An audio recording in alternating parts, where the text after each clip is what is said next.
All right, shalom everybody. Peace for those who love peace and no peace for the wicked, the Lord said. Now, I don't see too many people here, so I'm not going to stay for long, as long we don't have too many. All right, shalom everybody. Oh, I hear myself. For those who love peace and no peace for the wicked, the Lord said. Now, I don't see too I sound so good when I hear myself. I like it. That was me talking. Let me say it again. Peace for those who love peace and no peace for the wicked, the Lord said. I will hear myself later. So anyway, today we have a topic which is very interesting. And this women, a fake ex-Muslim, fake ex-Muslim. Those fake Muslims, nobody leave Islam. It's just stupid people like saying to you that there's somebody leave Islam, don't believe them. This avalanche is not happening. The avalanche. So meet Eman. Eman is an ex-Muslim. The Muslim, they said, Eman, she left Islam. Why? Why, Eman, you left Islam? What happened? What happened? Tell us. What happened? Okay, let us start from the beginning. And the real reason why I decided to leave Islam is because my haters were kind of right. I wanted to get frisky. I couldn't wait until marriage. It was too tempting. And plus, I can't see myself committing to one man for the rest of my life, except if the only reason why I wanted to stop being Muslim was so that I could get frisky, I didn't have to leave Islam for that. I could have just done what 90% of Muslim men do. Mess around with non-Muslim girls, and then, when it's time to get married, find myself a good, virgin, obedient Muslim woman and pretend my past never existed. I just got back from my... Yeah, the story about virgin, there is a woman, her name is Foxy. Anyone remember her? I made a video about her long time ago. Foxy is a Canadian who converted to Islam. She is mentally ill, obviously. And she was complaining about the virgin Muslim women because when she joined Islam, she discovered that Muslim women, zero of them is a virgin. They just do it in the wrong place. I cannot say more. You can watch Foxy video about her speaking about how Muslim girls go to the library, but different kind of library. Yeah, she joined Islam. She thought, those women wearing girls, hijab, they are decent. You have no idea what is behind the scenery, what is behind the curtain. The most corrupt people ever. Go, Iman. Tell us why you left Islam. So the Muslims accuse you that because you want to go frisky. Photo shoot, and I'm ready. First of all, Iman, I have to say, there is no way you like to go frisky. To get into the nitty-gritty details of why I left Islam, because a ton of you have been DMing me asking me to tell the story. So here it goes. I gotta take you back to when I was 4 years old, living in Canada with my parents. My parents, bless their hearts, enrolled me and my sisters in Islamic school. I was 4 years old when I learned how to put on the hijab and start praying, okay? My parents didn't force me to wear it all the time when I was that young, but they did tell me to wear it when I was at school. It was kind of an expectation. Also, I'm 4 years old. I don't really know what's happening. I just see that my mom does this, my parents put me in this school, everyone else is doing the same thing because they're all Muslim too. So cool, right? Fast forward to when I'm 6, and my mom tells me to go pray. And I sped through that entire prayer because I didn't like to do that. I didn't care and I didn't understand and I didn't want to do it. So I sped through it. By the way, just be careful. If cow dance, she see your shoulder, she will say you are a man. I'm just letting you know. If cow dance no and see your video, she will make, if you are famous, she will make a video about you and she will make you a man. You like it or not, she will say you are a man. Continue. In like 30 seconds, I was like, doing all the movements. I came back, I was like, Mama, I prayed. She's like, no, you didn't. That was like 30 seconds. Go pray again. So immediately I clocked, okay, it takes longer than 30 seconds to pretend to pray. Got it. From when I was 6 years old until I was 14 years old, I pretended to be Muslim. And I wasn't. See, she is exposed. She is not a Muslim. She pretended to be a Muslim. See, I told you. From her mouth, she said she pretended to be a Muslim. She wore hijab pretending.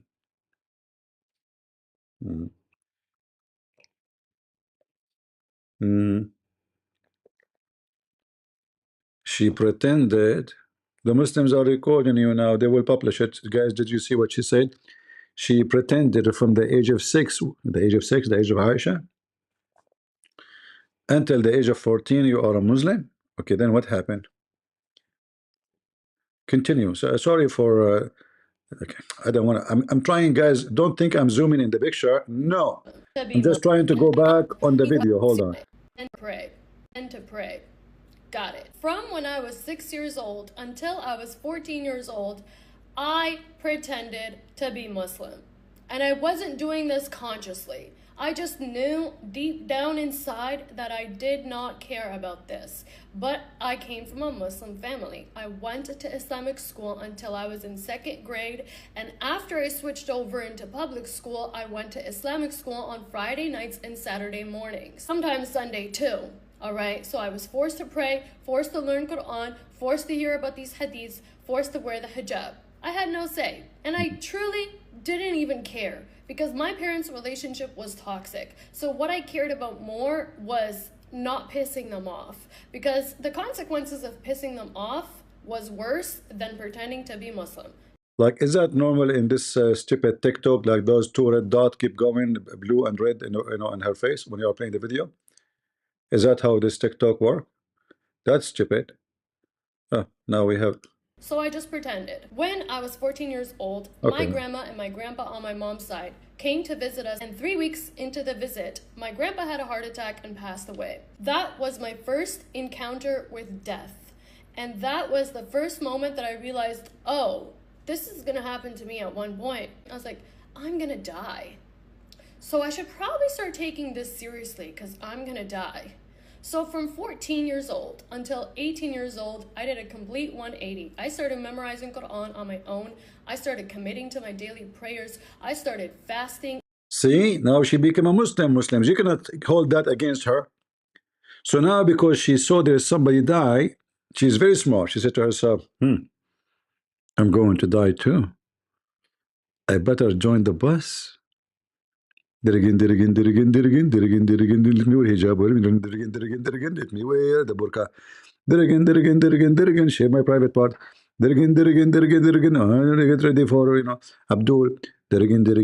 So you see the wake up call. Somebody died. I'm not sure if there's a connection between the one who died and your nails. What's happened to this nail? It looks like mushroom. Anyway, continue. I'm not making fun of you, by the way. I like what you are saying. Go ahead. This is my nature. By the way, if anyone know Eman, invite her. We would like to have her here with us in in our channel. Even on days when I wasn't supposed to be fasting, I did the most. And during those 4 years of my life, I was the favorite child in the family. My sisters and my mom can attest to this. I was the favorite because I went above and beyond to do the most. And I saw how much love from my parents was tied to religiousness. So here, you need to notice how the Muslim, they control their children. So if you are not praying and they could not force you, they can show you that they don't like you no more, putting pressure on you. Like you are not their child. Or maybe even they isolate you. Even they don't share with you the same food. Like, the mother, she make cake, she will not give you cake. She will give to your brother or sister, the one who pray, they will use all kind of, pressure on the child in order to make him know that you need to do this if you want us to love you. They don't love you unless religion is there. the connection was made in my brain. Unconditional love is not a thing. Do these daily rituals, you'll receive love and praise, and no one will be breathing down your back. Except, like I said, my parents' relationship was toxic. So during those 4 years, their marriage was the absolute worst. By the way, all Muslim marriage is wonderful. That's why you see in the Quran, Aisha and Hafsa and the other women throwing shoes at each other, throwing tomato at Muhammad, potato. Muhammad was a victim of those women. Women are very, very, very dangerous. Muslim women, they have balls. They have a lot of balls. Remember the verse in the Quran says, And if you back each other, which means the women against Muhammad, you should know that Allah and the angels and Jibreel and everybody, every believer, they are his backbone, his protectors. All of this to support Muhammad against two women. Now, if one of those women like Eman, I assure you, Muhammad will become shish kebab. Go, Eman, go. Especially when you are holding your finger. By the way, in the Middle East, when you do this, you are telling somebody, I'm going to show you. I'm coming after you. You see how her fingers are? This is what the Middle East. If you see somebody doing that to you, that means I'm coming for you. All right? Like not necessarily now. He's making a threat. This is a threat. All right? Just take a note. But maybe now she is not doing that. Actually, just moving her finger. But in the Middle East, if you do that sign with your fingers, you are threatening the person. And I was like, I gotta get out of this house. I'm gonna make a part 2 and I'm gonna post it right away. Part 2, hold on. What dogs? We don't want dogs. Hold on. What dogs? Look, where do you go? What? What happened? How we can go back now to part 1? What happened to part 1? This is TikTok is crazy. Okay, let's go to part 2. Good, I have part 2 here. House because there's babies and toddlers and my mom yelling and my dad being mad that everybody's yelling while he's trying to take a nap. Living in this house during the time period where I was considered the favorite was the absolute most inseparable time period of my life because I wanted to be there to love my mom and to love my siblings, but I also was like, this sucks and I'm about to unalive myself and run away and never talk to these people again. So I knew I had to move out and my social skills were severely lacking. Now, because my dad kept getting my mom pregnant, he refused to buy me or my sister. How you do that? I'm confused. How you know that your dad is doing that? Seriously, how you know? It might be somebody from Azot. I mean, look, you have a curly hair. How you know that your dad is doing that? You know, somebody from Azot, maybe he's, he came, Zut. Yeah. Who knows? I mean, how they are fighting every day and he keep making babies. So they fight in the daytime, they have boom boom in the nighttime. Okay. Sisters new things. Most of the times, the things that we wanted, we had to work for and buy ourselves. That includes cell phones, laptops, clothes, shoes, back to school supplies. A very normal Abdul life. He make babies, he throw them in the street. You buy your stuff, okay? How you buy it, how you make money, I don't care. Those girls go on the street, what they do, Allah knows best. And on the rare occasion where he said yes when we would ask to go to the mall with our friends, I had to also pay for my mall food. I've spoken a lot about how my dad was financially abusive, but during this time period of my life, it actually hurt me so much because he would claim to love me, he would claim to love my sisters, and yet we weren't allowed to do anything. And he also liked to power trip. So every time I would be like, hey, can I go out with my friend? And he would say yes, and I would get ready and I would go out with my friend. He would see me coming down the stairs getting ready to go out and be like, where are you going? And I'd be like, you said I could go out. And he'd be like, no, you're not going. So this is the kind of Abdul you like to have around you. Can I go with my friend Dad? Sure, go get ready. What are you waiting for? She goes, she put 10 kilograms of makeup. She put those, what they call them? It's not the Christian, bell in the church. This is the in her ears. What they call them? This is the rope for the water in the well. Anyway, she put all those things. She hang all the stuff, decoration. Christmas light. Eyelashes, being like Boeing 777. All of this, and then now she is leaving. Where are you going? Where are you going? Hey, Dad, you told me I can go. No, haram. You told me to go. Haram, you idiot. Go in. Go. What kind of dad you have? Guys, sorry, I have to go up so I can. I'm not zooming. I know you. He would see me coming down this Hold friend on. and he I would want say to go yes back. and sisters. And yet we weren't much because he would claim to love me. He would claim to love my sisters. And yet we weren't allowed to do anything. And he also liked to power trip. So every time I would be like, hey, can I go out with my friend? And he would say yes, and I would get ready and I would go out with my friend. He would see me coming down the stairs getting ready to go out and be like, where are you going? And I'd be like, you said I could go out. And he'd be like, no, you're not going. So the betrayal actually ran so deep. On top of that, my dad did not involve himself in me or my sister's lives at all. The only time he would talk to us was to give a 3-hour monologue about how haram things are and we're going to hell and family needs to stick together and don't be like the white Canadian people. Because I was considered the favorite, I had additional responsibilities. I would get up early in the morning and help my mom make my dad's lunch for work and the lunch for my siblings as well. I would wake my siblings up, and on top of that I was waking myself up to pray early and make sure that I'm praying on time when I get home from school and make sure that I'm helping with the dinner. I was parentified. I was a child who didn't have a childhood. I was a teenager who didn't have a teenage experience. And I was literally about to run away before I was like, okay, let me come up with a good plan though, because I don't want to be homeless. Oh, I have an older sister. She's 1 year older than me. So my older sister gets accepted to university while I'm in my last year of high school. She goes to university in the city that we are still living in.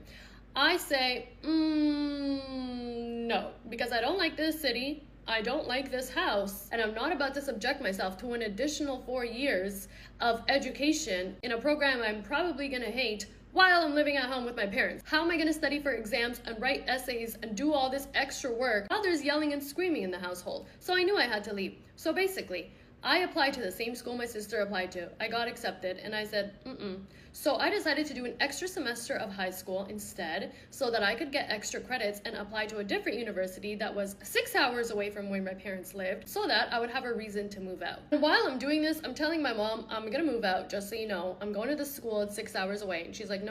Wait. Abdul, he said the following. Let me show you what this Abdul, he said. Let us examine how truthful what you just said. USS, do you like to call me? I mean, you Muslims, your religion is nothing but sex. You can F4 women in the same day. You can divorce them in the same moment, replace them like shoes. You have sex with the children, and you can beat your women. And when you say talking about law, what law you have? Do you have law? You can take false oath. You can do muta. You can rent a woman for 1 hour. And you are talking Christianity is a freedom from the law? Why did Jesus says you can go and fornicate like your prophet? Go and rent women? Huh? Coward son of muta. Do you dare to call me potato? Do you? Speaking about polytheist, Mr. Plastic, who is the one who kisses black stone? Mwah! Stone, I love you. Prophet Muhammad says, whoever embrace the black stone and the Yemeni corner, it erases his sin. And you are talking about polytheist? You stupid idiot pagan, black stone kisser, which is a vagina. And by the way, just in case you do not know, according to the Islamic history, the black stone used to be white, but the penises and the vaginas of women who touch the stone make it black. I can show the reference. So do you dare to call me potato? Huh? Freedom from law? The only law you have, you drink camel urine and you don't eat pork. And that make you supposed to be a good guy. Your wife, she go and do breastfeeding for adult, for the neighbors. Assalamu alaikum. Who are you? I'm your neighbor. Huh? What do you want? I'm hungry. Okay, how I can help you? We are out of food.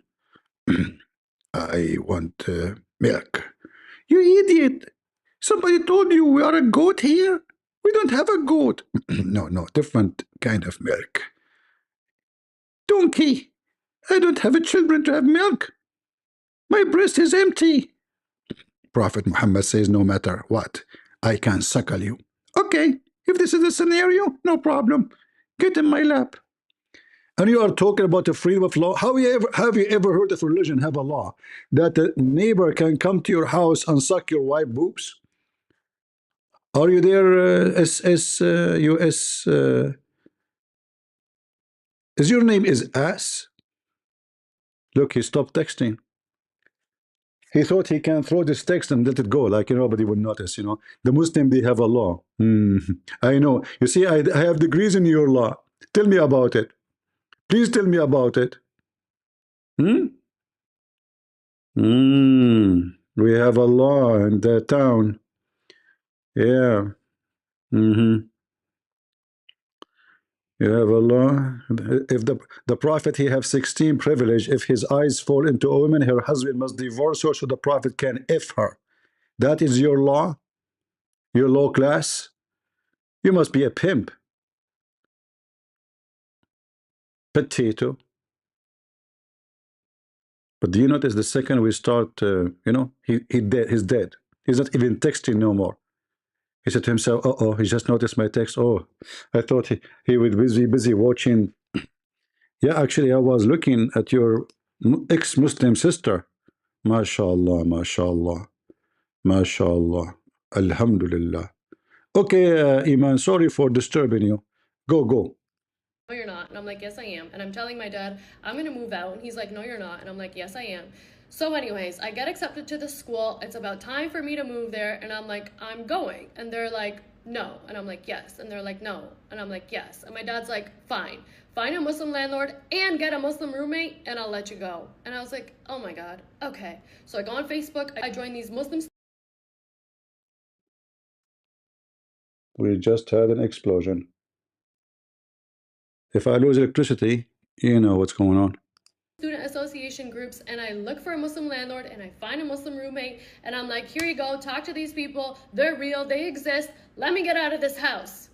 Guys, this is actually true. This is actually how I was able to move out. So my parents drive me all the way to Ottawa, they help me move in my stuff, and then they leave and I'm like, thank God I'm free. I'm gonna make a part 3.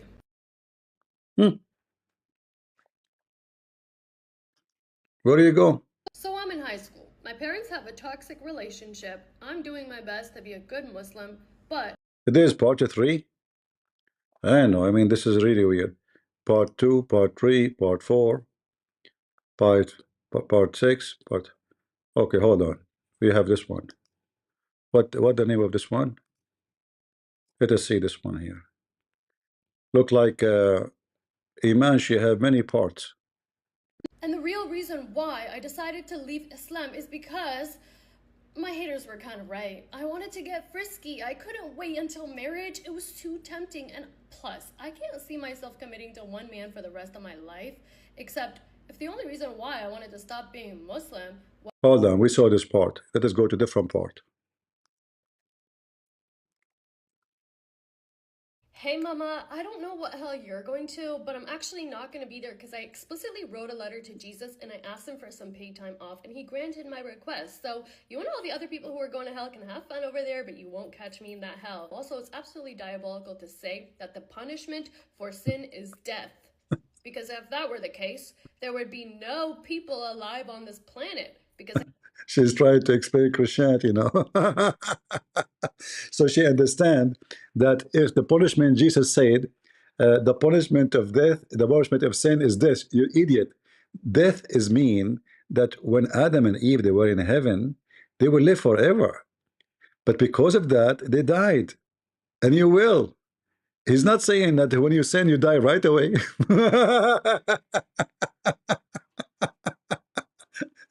Stay with Islam.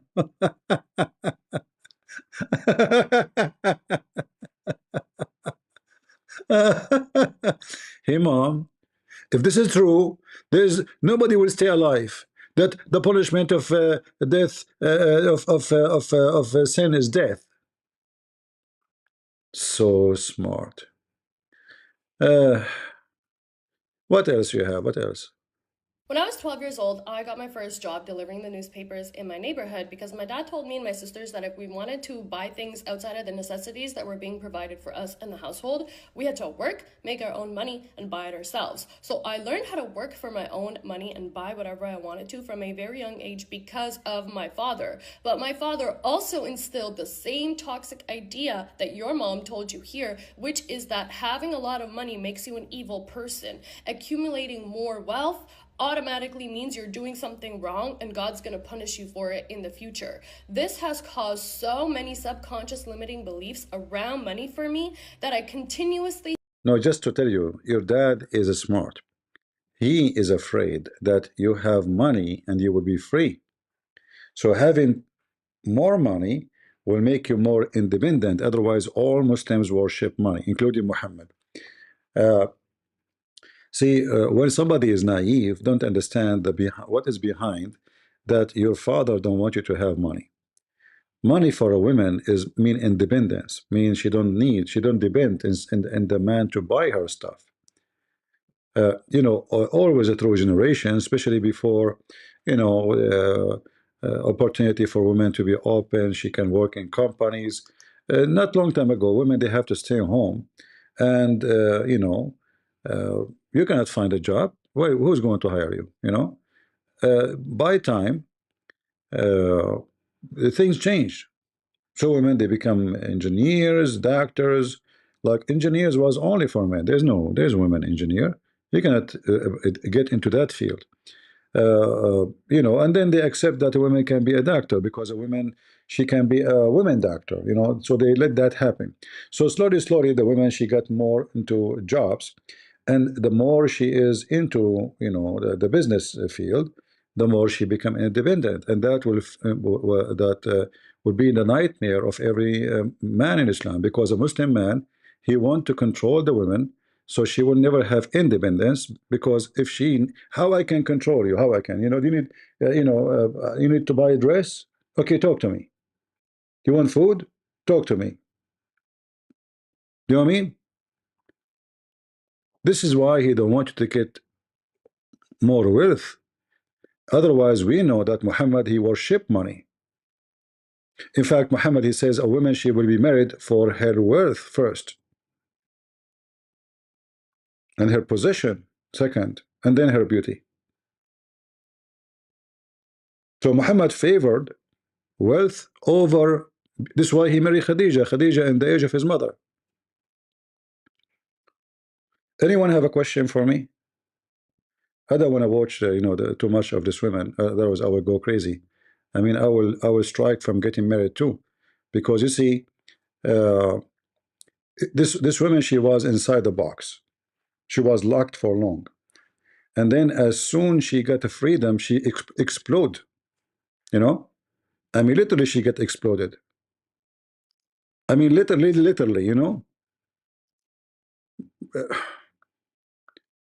What is this? Like, the camera is not even showing what you are wearing. But anyway, so from a Muslim woman inside the box, locked, she cannot go, she cannot do. The second she got her freedom, and this is the case for all Muslim women.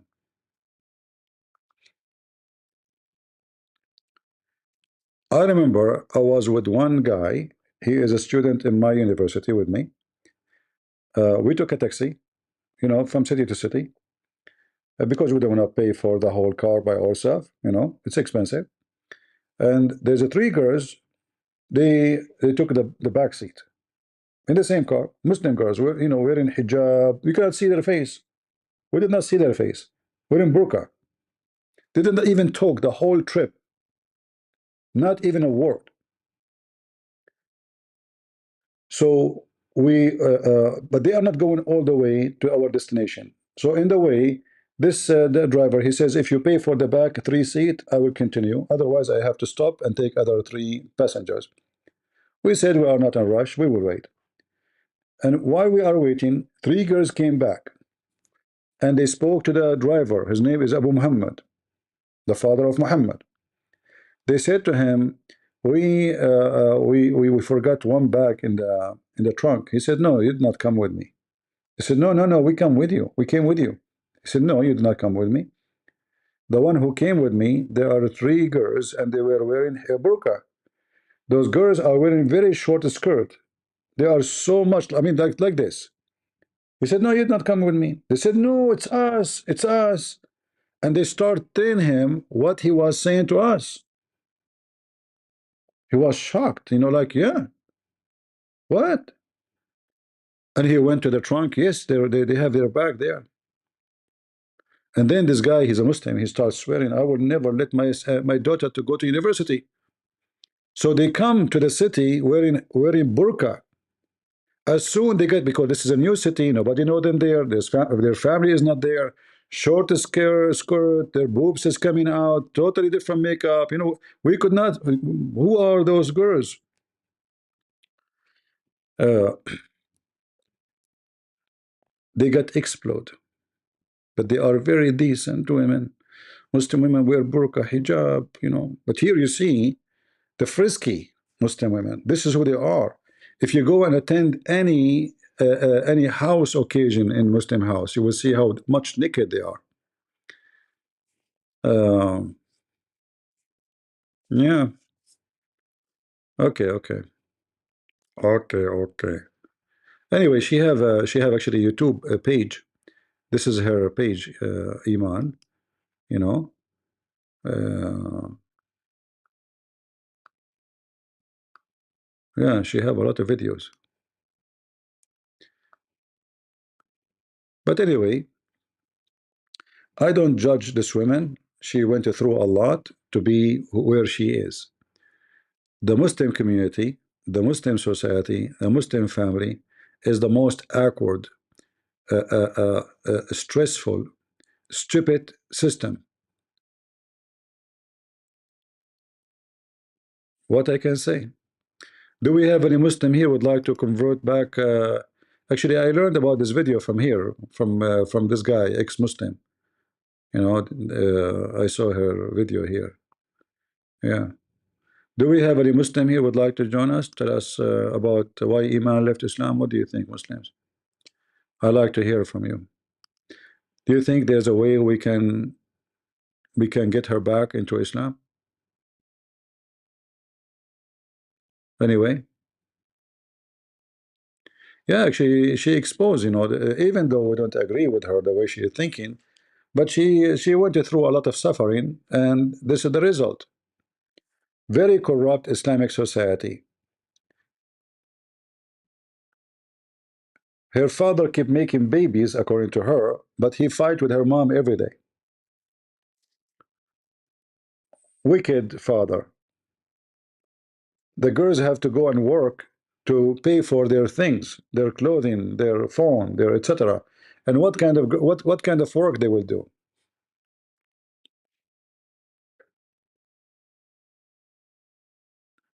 Hmm?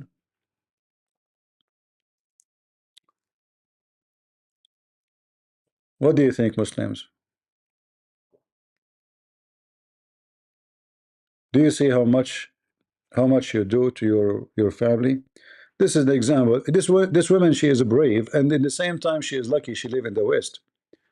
If she live in Egypt, if she don't dare to do that. She can dress in Egypt as she wish. By the way, I mean Egypt is shish kebab country. If I go right now to Egypt, oh well, what I will show you in Egypt? I should not show you those things. All of you are young. No, no, no. I should not show you those things. No, no, no, no. No, no, no, no, no, no, no. No, no, no, no, no. No, no, no, no, no. No way. But we will try to take a hike in the bike. All right.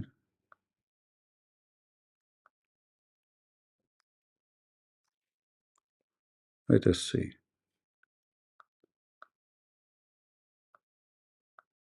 I'm trying to find something acceptable to put in the screen.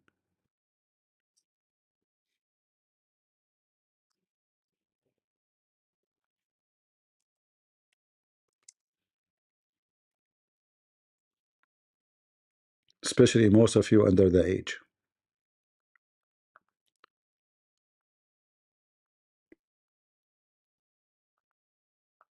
No, no, no, no, no. No, no, no, no, no, no, no. I cannot show you this. No, no, no, no. Forget, forget. No, no, no, no, no, no, not this one. No way, no way. I cannot show you. Let me look for something more conservative. Something with hijab. Hold on. Your parents will forbid you from coming here. That's maybe this is more acceptable. Yeah, that's more conservative. Let us show you those conservative stuff. Hold on. Conservative, yeah.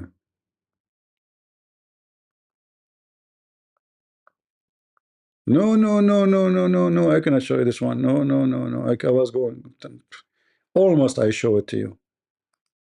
No, no, no, no, no, no, no, no, no, no, no, no, no. Guys, I'm going to spend the day doing that to you. No, no, no, no, no, no, no. Okay, let's see. Hey boy, oh, Idrat,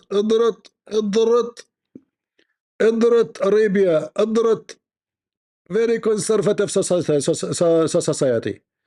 Let me change before YouTube will flag me. Idrat. Idrat, very conservative Muslim, very conservative countries, very conservative brother. Big butt, what you gonna do? What you gonna do when I come for you? Big butt, big butt. You're very conservative. Very oof, oof, oof. That's enough. I surrender to Allah. Enough is enough. That's too much. The load is so big. Load and unload. Load and load.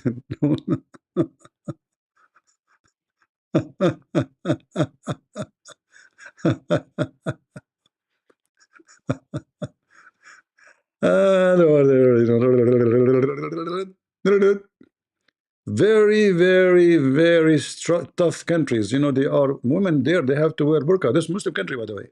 This is not in America. This is not in the West. Those are Muslim countries. Egypt, Iraq, you name it. Very conservative, Yeah, unbelievable. But here the load, I have to say the load is so big.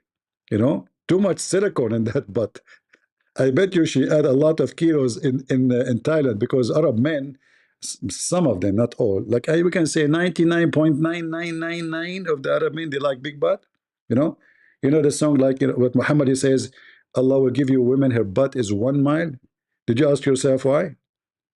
They like big load. The song it says big load, big load. What you gonna do? What you gonna do when I come for you? Big load, big load. The bigger, the better. Look here, look. Praise be to Allah. Those are movies. What the heck? This is bad? Bad to who?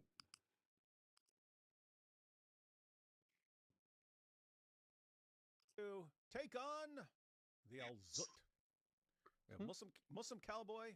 This guy is stuck with the Zut. This guy is stuck with the Zut for the coming century. That's it. He cannot get out of it. A Zut. Let us see the comment of ex-Muslim about this. You practicing, how much you practice, and yeah, that's a positive reinforcement. Oh, if I do all of these rituals and wear this and I do that, and I'll get love. I'm not going to get love if I don't submit and obey my parents in this way. Yeah, and that's why the religion keeps. Go ahead. I was going to say, and she probably big mistake to interrupt your wife. God knows what she have done to him now. He might sleep without dinner. You interrupt a woman. Are you sure? We need to check on him. I hope by tomorrow he have no bandage. Go. Felt some degree of responsibility for the happiness or yet the happiness of her parents' marriage, or maybe keeping the marriage more together. Maybe she felt like if she, practiced and, showed them what a good daughter she's turning out to be, a good Muslim daughter, that it might make their relationship better. It probably goes even deeper, right, than what she's initially like told us. There's probably a lot more What layers to marriage? She that. get married now? Hold on. Yeah.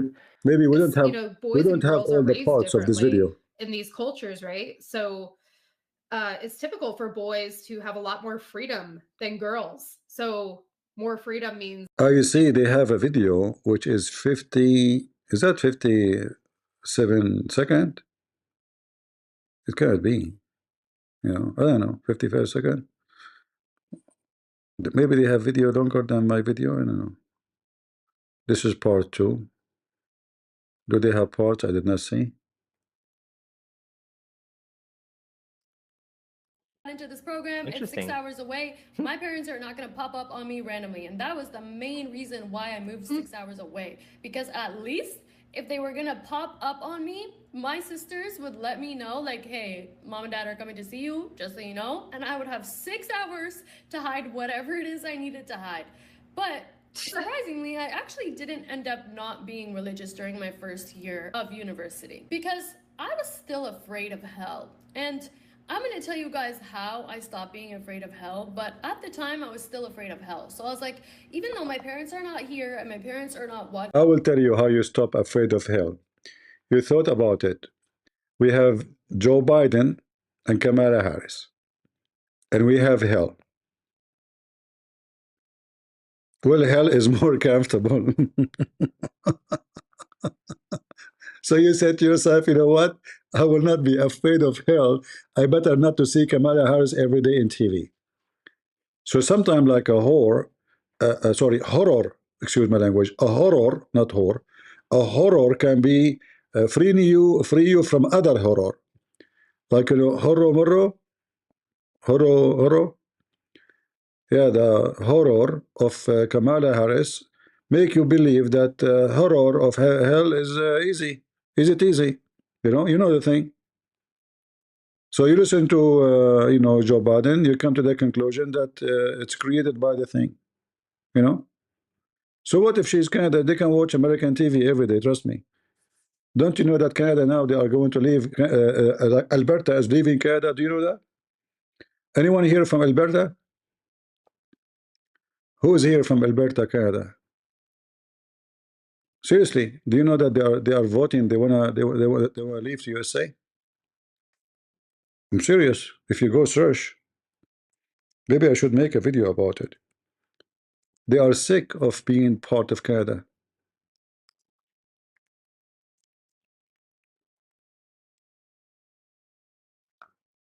Yeah, there's thousands of videos speaking about the election, the last election. They have kind of independent now. They cannot. The main government, the woke government, they lost control of those people.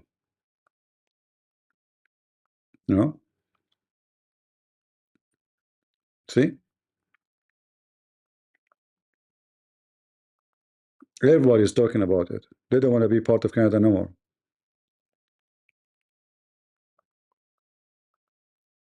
And this is state Alberta. They have a lot of oil and gas. That will be the massive disaster for Canada if they leave. Thousands of Alberta already support of independence from Canada. Do you see it? This is 3 weeks ago. Look. They are sick of the woke.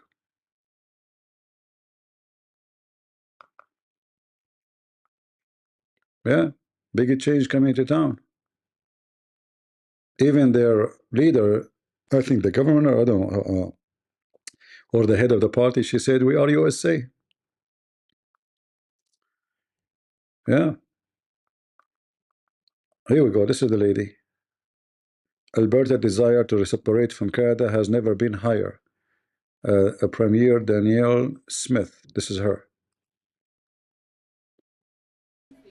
Premier Danielle Smith argues a recent by-election is proof Alberta's separatist movement has never had more support, pointing to one rural riding where the Alberta Republican Party earned about 17. See, Republican. They are Republican too.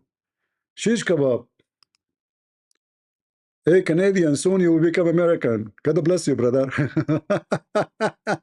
You will get rid of Trudeau. The stupid Trudeau. Somebody saying good night, CP. Morning, gata early. What does that mean? Are you trying to bribe me with good morning, not good night? Somebody close the door. Don't you know that this is the same as Islam, my channel? You cannot leave. Can you believe it? Somebody is leaving. How dare you? Like, hey, good morning, good night, CP. I'm leaving. Slowly, slowly. I will not notice. Get her. Prophet Muhammad, he is watching you. We are watching you. Yeah. Anyway, what we can do. But those videos will share with you a lot of how Muslims really, their life is too much shish kebab. Stop talking about shish kebab. Okay, are you married? Don't you know the Prophet Muhammad, he received a dish of shish kebab, his penis was like tingling, tingling. Hey, Prophet Muhammad, can you tell us your experience about Allah sending you a dish of shish kebab? What happened? Okay, I will tell you. Okay.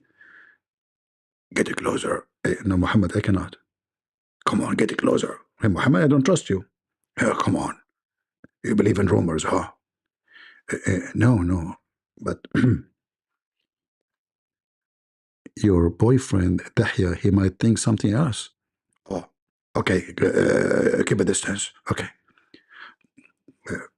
So what happened? Each time I want to have sex, I invoke Allah. Okay. And he sent me Jibreel.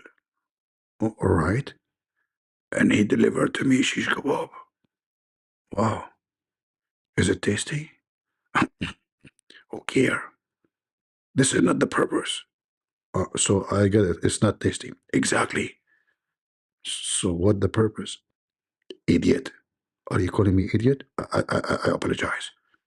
You better do so. You know who I am. I know. Okay, it's okay. You're safe. Okay. Continue. What happened? Jibreel, he delivered the pizza. Idiot. A second ago you said shish kebab. Sorry, because you scared the hell of me. So yeah, it's a shish kebab. So are you shish kebab or pizza? No, it's shish kebab. Okay. And what happened? After I ate it, he start moving. Who? He. What do you mean he? He who? He start moving. Who? He. You know. What's wrong with you? Who is he? He, Allah? No. Because the Quran says it is He who created the earth and the heaven. It's true. But this is not the same He. This is different He. This is a small He. Oh, small He. Okay, so you eat shish kebab and he start moving. He. Yes. And what happened after start moving? I have no idea. What do you mean? Because my wife was waiting for a long time. Okay. And they jump on me. And I don't know what happened after that. Seriously. You don't know? I swear by Allah, I saw nothing. So even the story about his penis is the most weird dummy ever. God, he sent a dish of shish kebab. He ate it, he got the power of 40 men. And now you are wondering why Alberta, they want to leave Canada? You have another idiot there. His name is Trudeau. Do we have any Muhammadan here? Shish kebab. And after, no wonder the Zut, they jump on him. I mean, this guy, his thing is not working. They thought he's a girl. You know? No wonder the Zut. Zutti mutti. Zut. There's an Egyptian song. It's called Zut.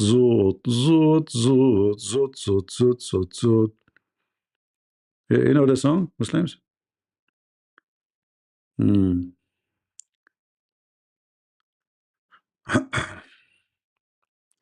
My voice is going to be cooked if you keep taken in hoarse voice.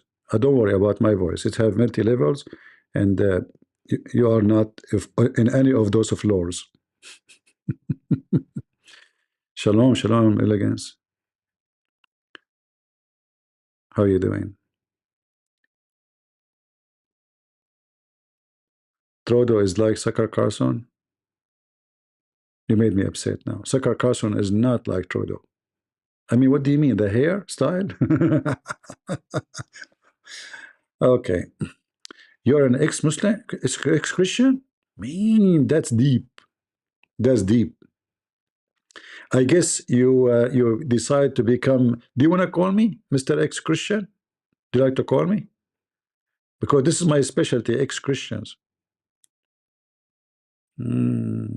Abdul.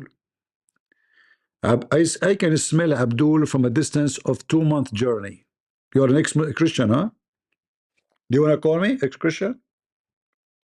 Huh?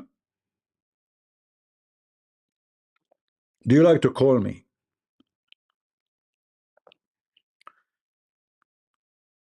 No, his tail is not moving. Okay, swear by Allah that you are ex-Christian. And now you are atheist. Swear by Allah.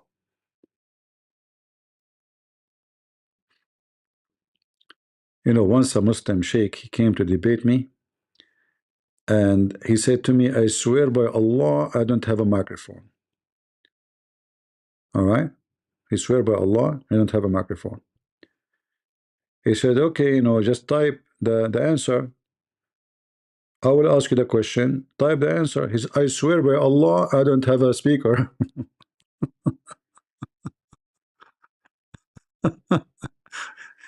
I said, okay, you swear by Allah, you don't have a speaker? Give me one if you don't have a speaker. Give me two if you have. He gave me one. Abdul. Stupidity is a great sign of you, Abdul. All right. Yeah, he will go out, he come back, he will say to you, I'm the ex-pope. Actually, this was Muslim. He claimed that he was the Pope of Rome and he is an Egyptian. And he converted to Islam inside the Vatican. He was the Pope. And then those Catholic, they commanded 10 lions. 10 lions. They brought them, and the lions, they turned their butt on him and they start whipping him with their tails. And then they put him in a room, jailing him. I'm serious, guys. I'm not joking. This is what he said to them. And the Muslim, Allahu Akbar, brother, we feel for you, brother. We feel for you. For the faith, you suffer a lot. And then he claimed that he dig under the ground of the Vatican. And he went all the way, digging non-stop until he arrived to Egypt. What? There is the Mediterranean Sea. Yes, brother. Don't. He was the Pope. He was the Pope. He can do it. He was the Pope. And the funny, they said to him, brother, how you were able to get out? He said, oh, I took the sweat seat, which means he went in the sewage, in the shithole. So he went in the shithole. He came out in Egypt. I think there's a connection between the shithole in Vatican and the shithole in Egypt. So you go down there, you end on the other side. The sewage is connected, it must be. Do we have?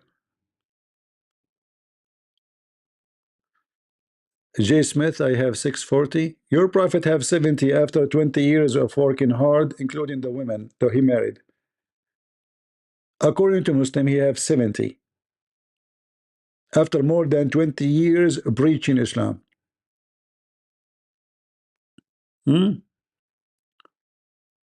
Anyway. Let us watch something more lovely. Was so that I could get frisky. I didn't have to leave Islam for that. I could have just done what 90% of Muslim men do. Mess around with non-Muslim girls, and then, when it's time to get married, find myself a good, virgin, obedient Muslim woman and pretend my past never existed. I just got back from my photo shoot and I'm ready to get into the nitty-gritty details of why I left Islam, because a ton of you have been DMing me asking me to tell the story. So here it goes. I gotta take you back to when I was 4 years old, living in Canada with my parents. My parents, bless their hearts, enrolled me and my sisters in Islamic school. I was 4 years old when I learned how to put on the hijab and start praying, okay? My parents didn't force me to wear it all the time when I was that young, but they did tell me to wear it when I was at school. It was kind of an expectation. Also, I'm 4 years old. I don't really know what's happening. I just see that my mom does this, my parents put me in this school, everyone else is doing the same thing because they're all Muslim too. So cool, right? Fast forward to when I'm 6, and my mom tells me to go pray. And I sped through that entire prayer because I didn't like to do that. I didn't care and I didn't understand and I didn't want to do it. So I sped through it in like 30 seconds. I was like, you know, doing all the movements. I came back, I was like, Mama, I prayed. She's like, no, you didn't. Guys, imagine what kind of harassment for a child. 4 years old little tiny girl, she have to wear hijab. Yeah, because at the age of 6, Muhammad, he will boom you. At the age of 6, she is a sex object because this is a pervert cult. So you have to wear hijab because Muslim men, they will start seeking sex with you even though you are a little tiny girl. 4 years old, she have to wear. Did you hear what she said? 4 years old. Remember, 4 years old. That was like so cool, right? 4 years old. I don't really know what's happening. I'm praying, okay? My parents didn't force me to wear it all the time when I was that young, but they did tell me to wear it when I was at school. It was kind of an expectation. Also, I'm 4 years old. I don't really know what's happening. I just see that my mom does this, my parents put me in this school, everyone else is doing the same thing because they're all Muslim too. So cool, right? Fast forward to when I'm 6, and my mom tells me to go pray. And I sped through that entire prayer because I didn't like to do that. I didn't care and I didn't understand and I didn't want to do it. So I sped through it in like 30 seconds. I was like, you know, doing all the movements. I came back, I was like, Mama, I prayed. She's like, no, you didn't. That was like 30 seconds. Go pray again. Fake it, so fake it. Immediately I clocked, okay, it takes longer than 30 seconds to pretend to pray.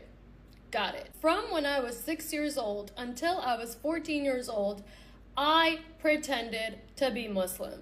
And I wasn't doing this consciously. I just knew deep down inside that I did not care about this.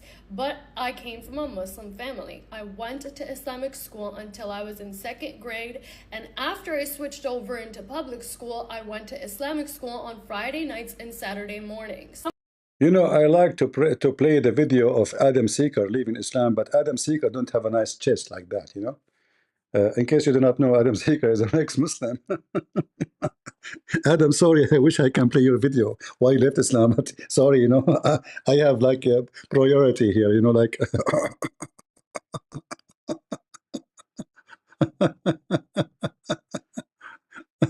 Lord have mercy. Yeah. Hey, Muslims, what's going on? Yeah, actually, I spoke once to Adam, right? Adam? We spoke once on the phone. Once or twice? I think once. Yeah. Do we have any Abdul from the religion of the fool? You don't look that good anymore? Okay, you know, I mean, you will lose all the customers in San Francisco now and in Mecca. Oh boy. Nobody will watch your videos from the LGBTQ no more. Loser. You should not say that. You want customers, you need, you know, like the Muslim community. Do you know the hadith about the caliphate when a Muslim he come and he complain about a leader, the imam of the prayer, and he is a homosexual?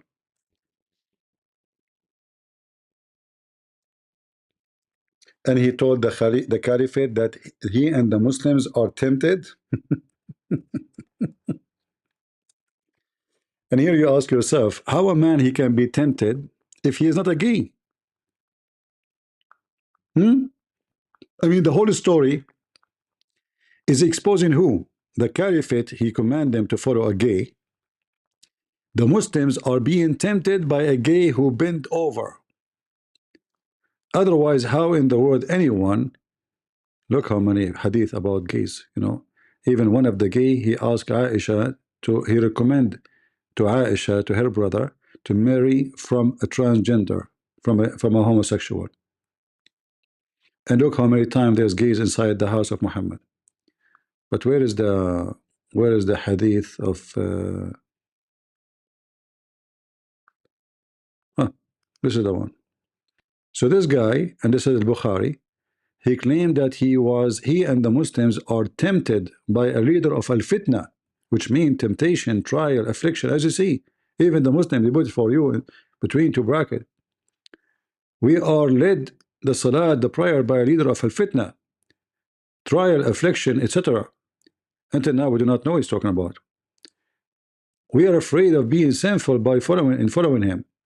Uthman said, as-salat is the prayer, is the best of all deed. So when the people do the good deed, do the same with them. And when they do bad deed, avoid those bad deed. Az-Zuhri, which obviously he is the one who's complaining, he said, in our opinion, which means him and the Muslims who pray behind this guy, one should not offer salat behind an effeminate person unless there's no alternative. So now we know what the temptation and the affliction and the trial.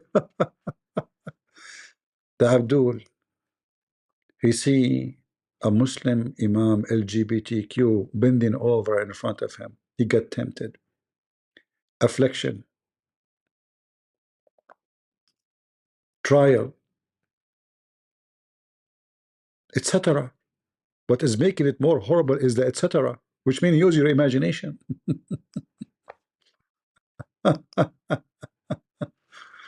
Muslims, this guy is so, and the Muslim and the gay Imam in the time of the Caliphate, in the beginning of Islam, a gay caliphate in the time of Islam, the first caliphate, the second caliphate, the third caliphate, all of you. Yeah, this is a tingling story. All right. So I don't know what to say. I think we have good time with this. No, not with this. I mean, this guy, he would talk. You want to bet he was going to talk about the Zot? Okay, oh, let me show you. This is the al-Zut. See, how I know? How I know? This guy, he go to sleep, he wake up, he go to sleep, he wake up, he go to sleep, he wake up, he come back with a Zot. You Muslims, you cannot make him forget. You have to do like some kind of surgery for his brain. And now the problem is that the Zot became everywhere. Hold on, I want to make an experiment. I will type al-Zut in Google, in YouTube, al-Zut. You know, al-Zut. Here we go. Al-Zut, hold on. Oh, he's talking about al-Zut? Yeah, hold on. Al-Zut.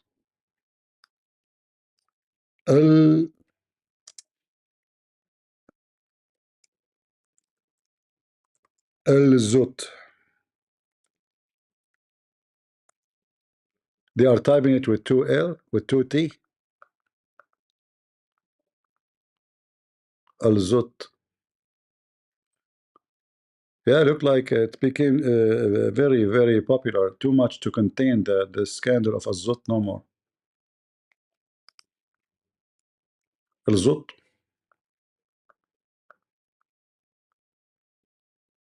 Al-Zut. All of this is Al-Zut.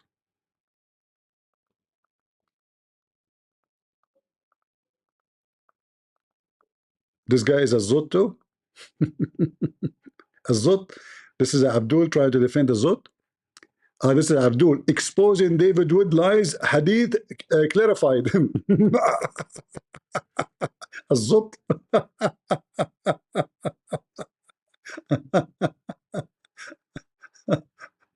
This is one of the Zut. Hold on. They will flag us for copyright for this music. This is a Zut leader. Look, they are kissing his hand, and look how they dance, the Muslims.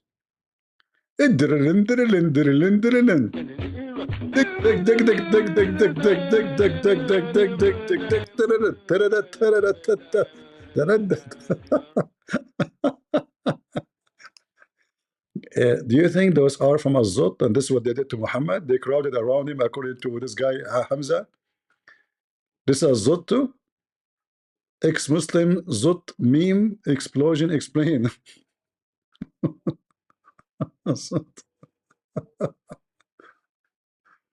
الزط وما أدراك ما الزط. Man, what was act? No, this is not a zot. I mean, this guy looked like a zot. Seriously, this guy looked like a turtle. This potato here. Christian Prince, listen as Muslims reveal his hidden struggle. Zot.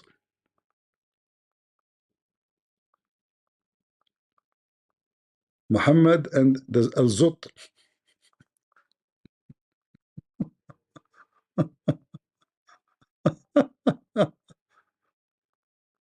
Lord have mercy. What a Zot they have done. Everybody talking about a Zot. Oh, this guy here, they invited him to, I think, Sky News, and he mentioned a Zot too, make it very famous. Actually, this guy, I saw this is Sky News, and they deleted from their account. The 7th century, sleeping with 30 Al-Zut men who married a six-year-old and slept with a 9-year-old. And there's only one culture that pours acid on women's faces. There's only one culture that makes women cover their faces so other men is Muslim. Is already majority Muslim. Our mayor of London is Muslim, and the new Home Secretary Shabana Mahmood is Muslim. And I just have a very clear, simple message to Muslims, which is stop worshipping a pedo warlord who's the Bonnie Blue of the 7th century, sleeping with 30 Al-Zut men who married a six-year-old and slept with a. By the way, where they get the number of 30? Nobody knows the number exactly. Allah knows best how many has Zot. This is in Sky News. This guy, he put pork in his t-shirt. They ask him why you have pork, you know. This guy is funny. And you can tell he's trying to summarize Islam in 2 seconds before they cut him off, you know, like he would have put them all together. Azot, 6 years old, pork, blah, blah, blah, you know, like 4 wives. So he's trying to, as fast as he can before they shut him down. And for sure, after that, Sky News, we will say apology.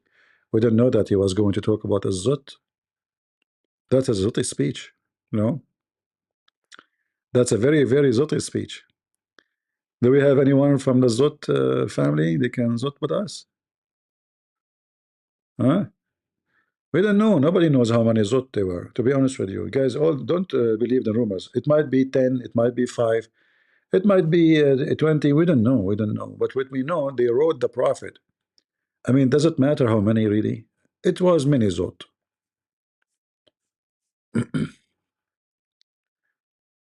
Because he gave him the power of 30. He's a Scotch Korean. Okay, you see, those are the ones you should give them citizenship, not those potato you bring them to your country, you know, in Scotland. Yeah, good that he is, you know, a Zot. Do he speak Korean? Do he speak Korean? If he speak Korean, let him contact me. So he can, because we have our Korean book actually ready to be published. Maybe he can promote it. Most likely, I will give it for free actually, even though Korean are not poor. But I have my Korean copy of Deception of Allah of my book is ready to be published. Actually, it's ready for a while, but I'm busy with Azot stuff. You know, I have too many Azot, too many things to do. Yeah. Do we have any Muslim who would like to, you know?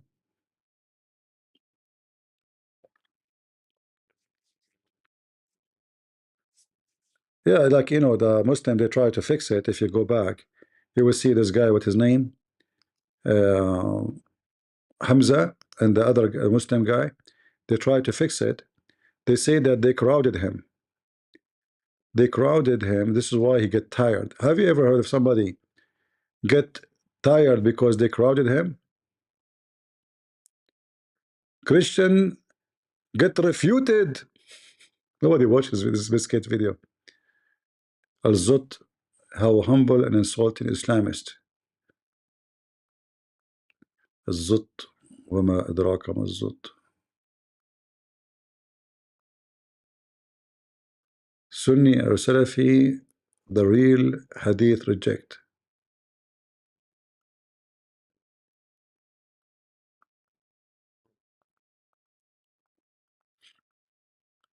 All of them, they are attacking David Wood for Al-Zut. I don't know why. I mean, he's not the those David and Raymond. They mentioned this story. I mean, century after we mentioned it, but they are attacking them because maybe the publicity got there through them. Maybe too many people speak about it. Oh, even Adnan Rashid speak about Zut? No. Al-Zut. Al-Zut. Arab are worshipping Allat al-Uzza. Come on, the Arab, you mean Muhammad and his family. What's going on? Prophet marriage to Aisha? I believe the Prophet Muhammad, peace be upon him, married Aisha at 6 and he consummated the marriage at 9. I have zero problem with that at all, as long as we understand why that happened. Why? Why? She was horny, huh? If we understand why that happened, tell us why. And we look into why he married her and so many things about his character. I've spoken to non-Muslims in the park and they've asked me this question. Wallahi, after I've broken it down, they said, that makes sense. So if it's from this angle, okay, we understand why he did that. Because in the UK, for example, 100 years ago, in William Blackstone's book, he talks about British common law. Girls were betrothed at the age of 7. In the UK, 100 in the age of 7 in the UK, brother, okay, let us say this is true. Let us say for the sake of argument this is true. But that because whoever practices it is a pedophile. Is that based on teaching of God? Huh? Why happen? 100 years ago. Forget 1400 years ago, 100 years ago. What we're saying is this. No one ever used this argument against the Prophet Muhammad, peace be upon him, ever. This was something that was brought new. That's false. We have a Christian guy from the time of the Caliphate. He debated Muslims. Actually, the Muslim, they asked the Caliphate to cut his head. He was, I believe, in charge of all the finance. He was a Christian. The Caliphate don't trust Muslims for money. So he hired a Christian. And the Muslim, they send him a letter, a very well-known Muslim, sent him a letter asking him to convert to Islam, and he quote for him details about, he called Muhammad your friend. He don't call him Prophet Muhammad. Imagine how brave this person is. He say you're a friend, Muhammad. He did this and this and this, including having child marriage. So those cowards, they say to you, the best example to defend how Muhammad was is the pedophiles in the West, if there's any. And for sure there is. In every society there's pedophiles. Pedophiles is a disease, is an illness, mental illness. Certain group of people, they have fantasy, they don't get even aroused for women. They are sick. This is not you know, even dogs, they don't go for baby puppy. They sniff the female. They knew from the smell if the female is ready or not. Even dogs will not do it, but Muhammad will do it. So how they defend? They will say to you, do you know that somebody in etc. country did that? In the 1900s by Orientalists, where they came and brought this new phenomenon of, oh my gosh, your Prophet married, da, da, da. So we're saying that we don't study our religion and we don't come to... Until now, he did not tell us why Muhammad he married her. Finding out the reasons, then we find it problematic because we're like, I can't answer this. The only choice I have is this. Either I'm going to reject the hadith and say it's weak or I don't accept it, or say, you know, I believe the Prophet Muhammad, peace be upon him, married Aisha at 6 and he consummated... What is the reason why he married her?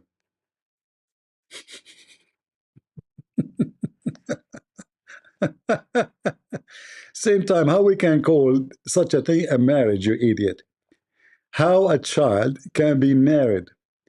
And then the Muslims, they come with a new lie. They accuse Isaac that he married from Rebecca at the age of 3, to defend their faithy prophet.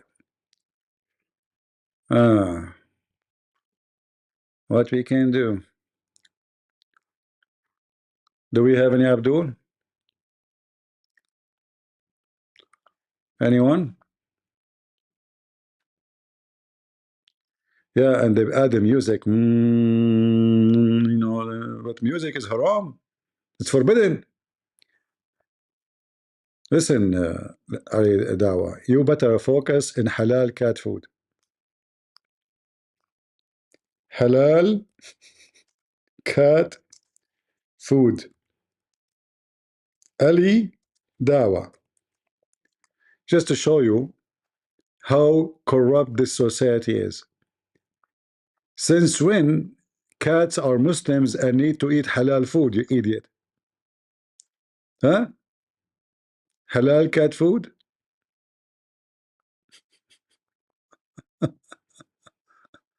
Halal cat food. Oh, Lord have mercy. All right, let us find something else. Or maybe we are done for today. What do you think, guys?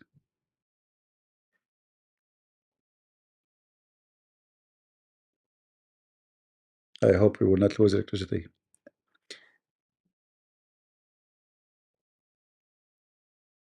Uh-oh. Give me a second to see what's going on.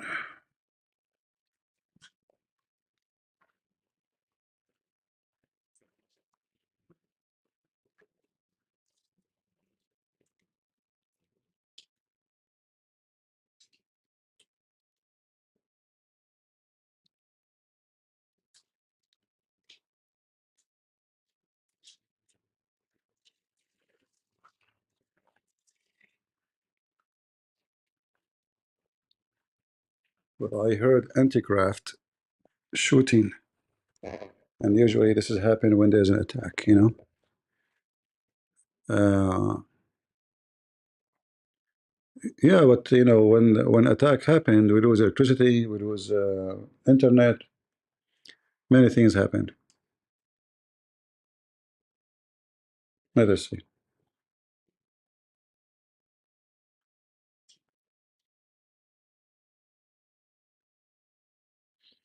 How do you find your books in Amazon in other language? Well, go to Amazon and then click at my name in Amazon. You will find the rest of the books.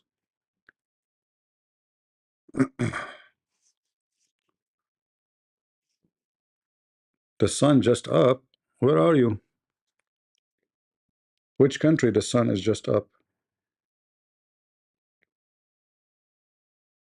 Is that Australia? No. Which country the sun just up?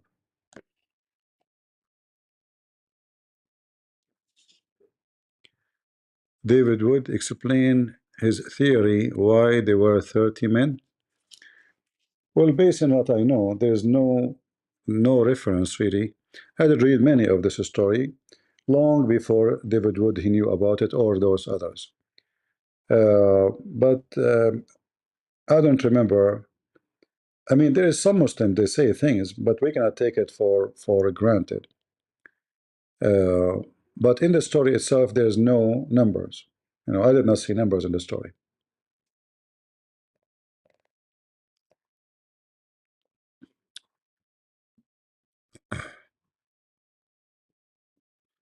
The same, you purchase any book, you look at the book, you know, you find the Spanish one, then you buy it.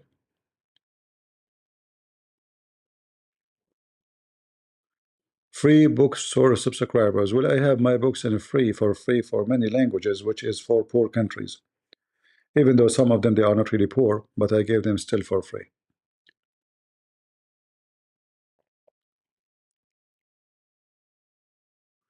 But none of my books is a Zutti book, you know. Yeah.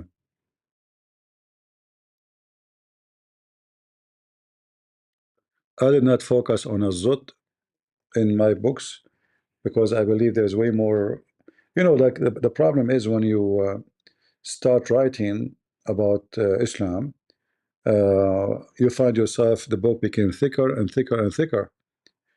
Like here in Ukraine, they told me that there is other person who made a book about Islam. People, they like to have it more than my book. I said, why? This is because it's so small. I said, does it contain like good information? They said, we cannot compare between your book and his book. But just because his book is not even 25 pages, everybody grab it. You know, my books is hundreds of pages. In fact, Deception of Allah became 2 books because, you know, it became so big to print, you know, 600, 700 pages. Who is going to read it? Right?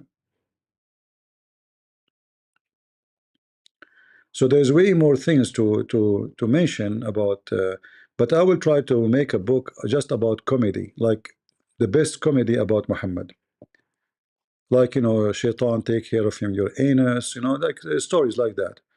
Make them all in one book, and you know, let the whole world laugh at Muhammad and his stories.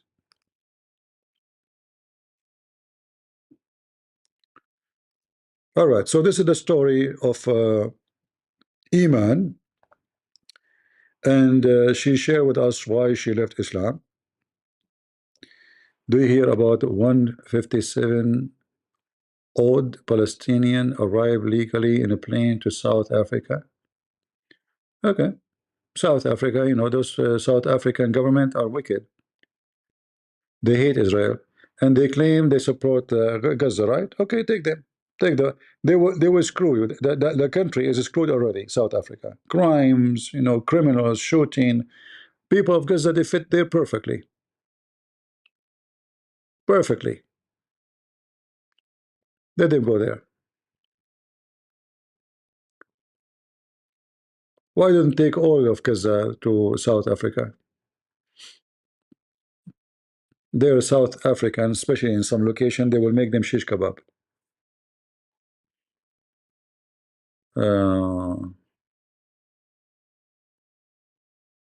Adam Seeker, sorry, you know, like if Muhammad knew about you, he will put your picture there, but we know we cannot. Sorry. We prefer Iman. You are not Iman, my friend. One more word you complain, I'm going to send the Mujahideen for you. Do we have any Abdul here wanna refute Iman? Her mom, she forced her to wear hijab at the age of 4. 4. I mean, aren't you Muslims are a bunch of pervert? Why a Muslim will look at a girl at the age of 4? Because when you make her to wear hijab, why? Because she became a sexual object, right? This is telling you how pervert Islamic religion is. Otherwise, why I need to force little tiny girl? Do you know what 4 mean? I mean, do you know what 4? 4. She was forced to wear hijab at the age of 4, potato.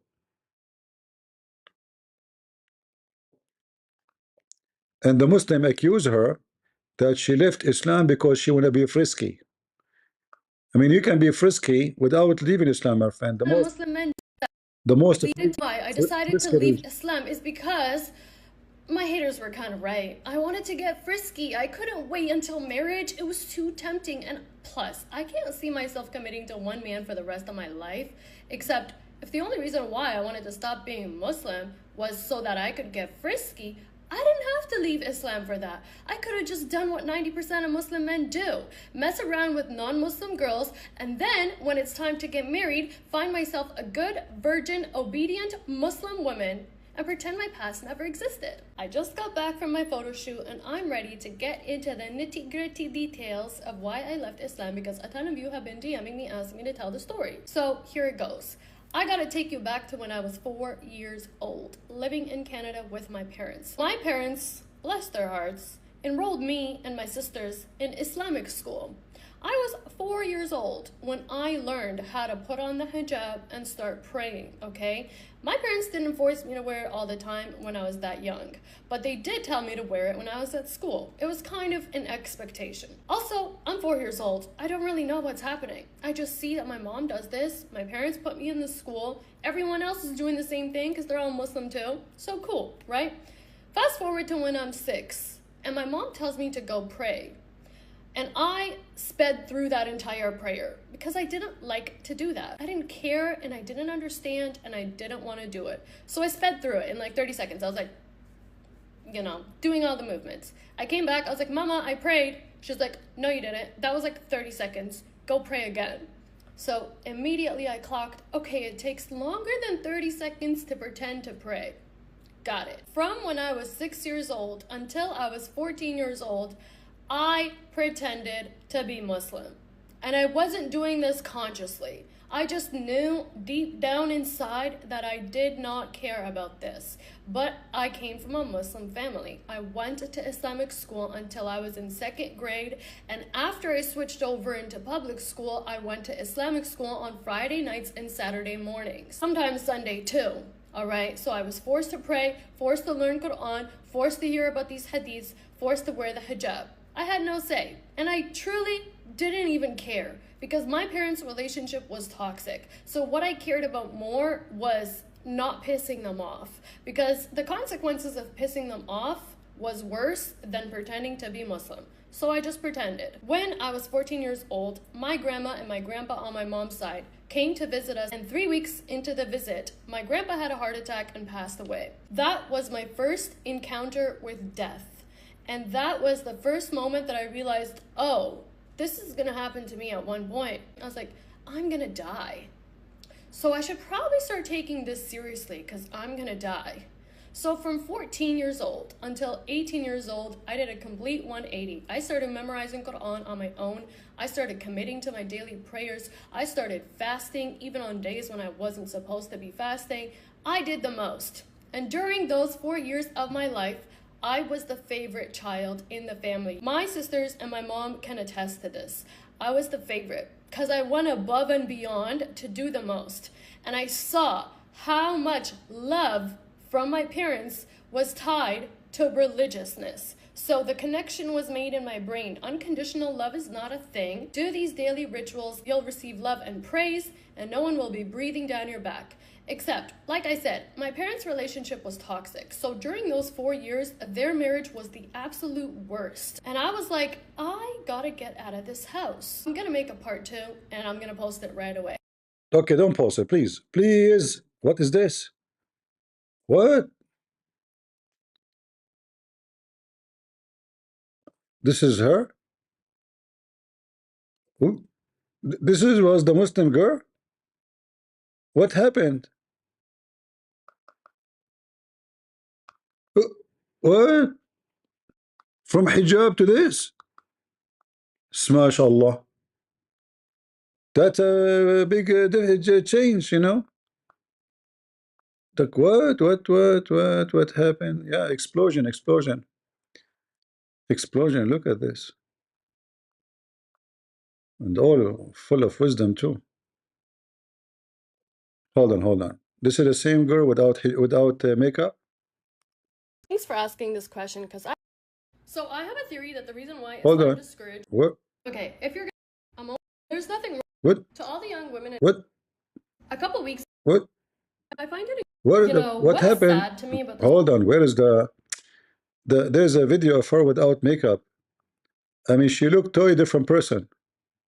Women are scary, man. Without makeup. Oh, hold on. Here the process. Every time I talk about the hijab, the number one. I want to stay single. Guys, I have to go. Why I click at this video? Why? She was looking okay in the other video. Why? Oh boy. See what the makeup does? This is all makeup, the eyes, the everything makeup. Yeah. Oh boy. Okay. This is the same person. If you get a man drunk enough, he will tell you the truth about anything. So I need to tell you guys the truth that was admitted to me by this man who was drunk like 3 weeks ago, and we were just having a regular conversation. I haven't been able to stop thinking about it because he basically blatantly admitted that the reason why him and so many other men are jealous of women is because they feel like women can control their lust, and they feel like men are controlled by their lust. That's deep. He told her this wisdom when he is drunk. I want to tell you the truth. But women, we cannot control our lust. You women, you can control your lust. That's deep. I can tell you can control. You cannot control even your boobs. Look, your nipples is coming out. Anyway, just go. Just go. You can control your lust. Are you sure? All right. What is this? Huh? She's talking about this guy? No way. Don't talk about him. I come to you. I say salam alaikum. Youth calling leads. Honestly, I really wish there wasn't such a heavy emphasis on the stupid TikTok. You lose the video right away. Where is the video I wanted to watch? I know. It's gone. Man, I'm getting dizzy with those images. Where is the sheikh we wanted to watch? Forget it. Man, the Muslim, they will hate this girl. She will put their laundry all over. Yeah, she is an ex-Muslim.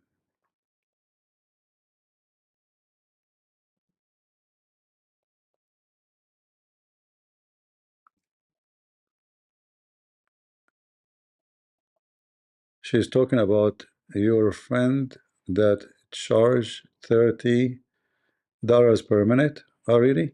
But we could not watch it. You know, I click and then it moved. I don't know. I cannot find the video anymore. Where is the video? I wanted to watch it. Where is the video is gone? I cannot find it. Man, she have thousands of videos. You know, it's impossible to find it again. It was like a hit of luck. Wow. This woman, she make a video every 2 seconds, maybe. I cannot find the video about the sheikh.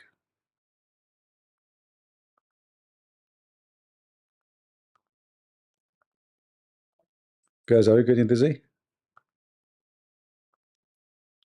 Yeah, where is I cannot find the sheikh video. It's gone. I cannot see it no more. It's taken by a zut.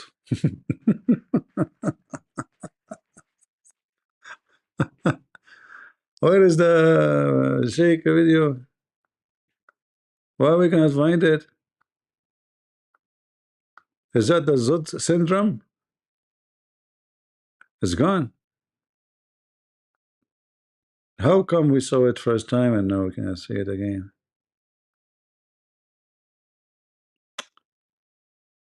Oh boy. Here. I come to you. I say salam alaikum, Sheikh. This is my wife. Am I a dayuth? Depends on a number of factors. Number one is your. No, not again. Not again. Why are so many dudes comfortably stating in the comments of that? What's wrong with this page? I just put it on it, and it's gone again.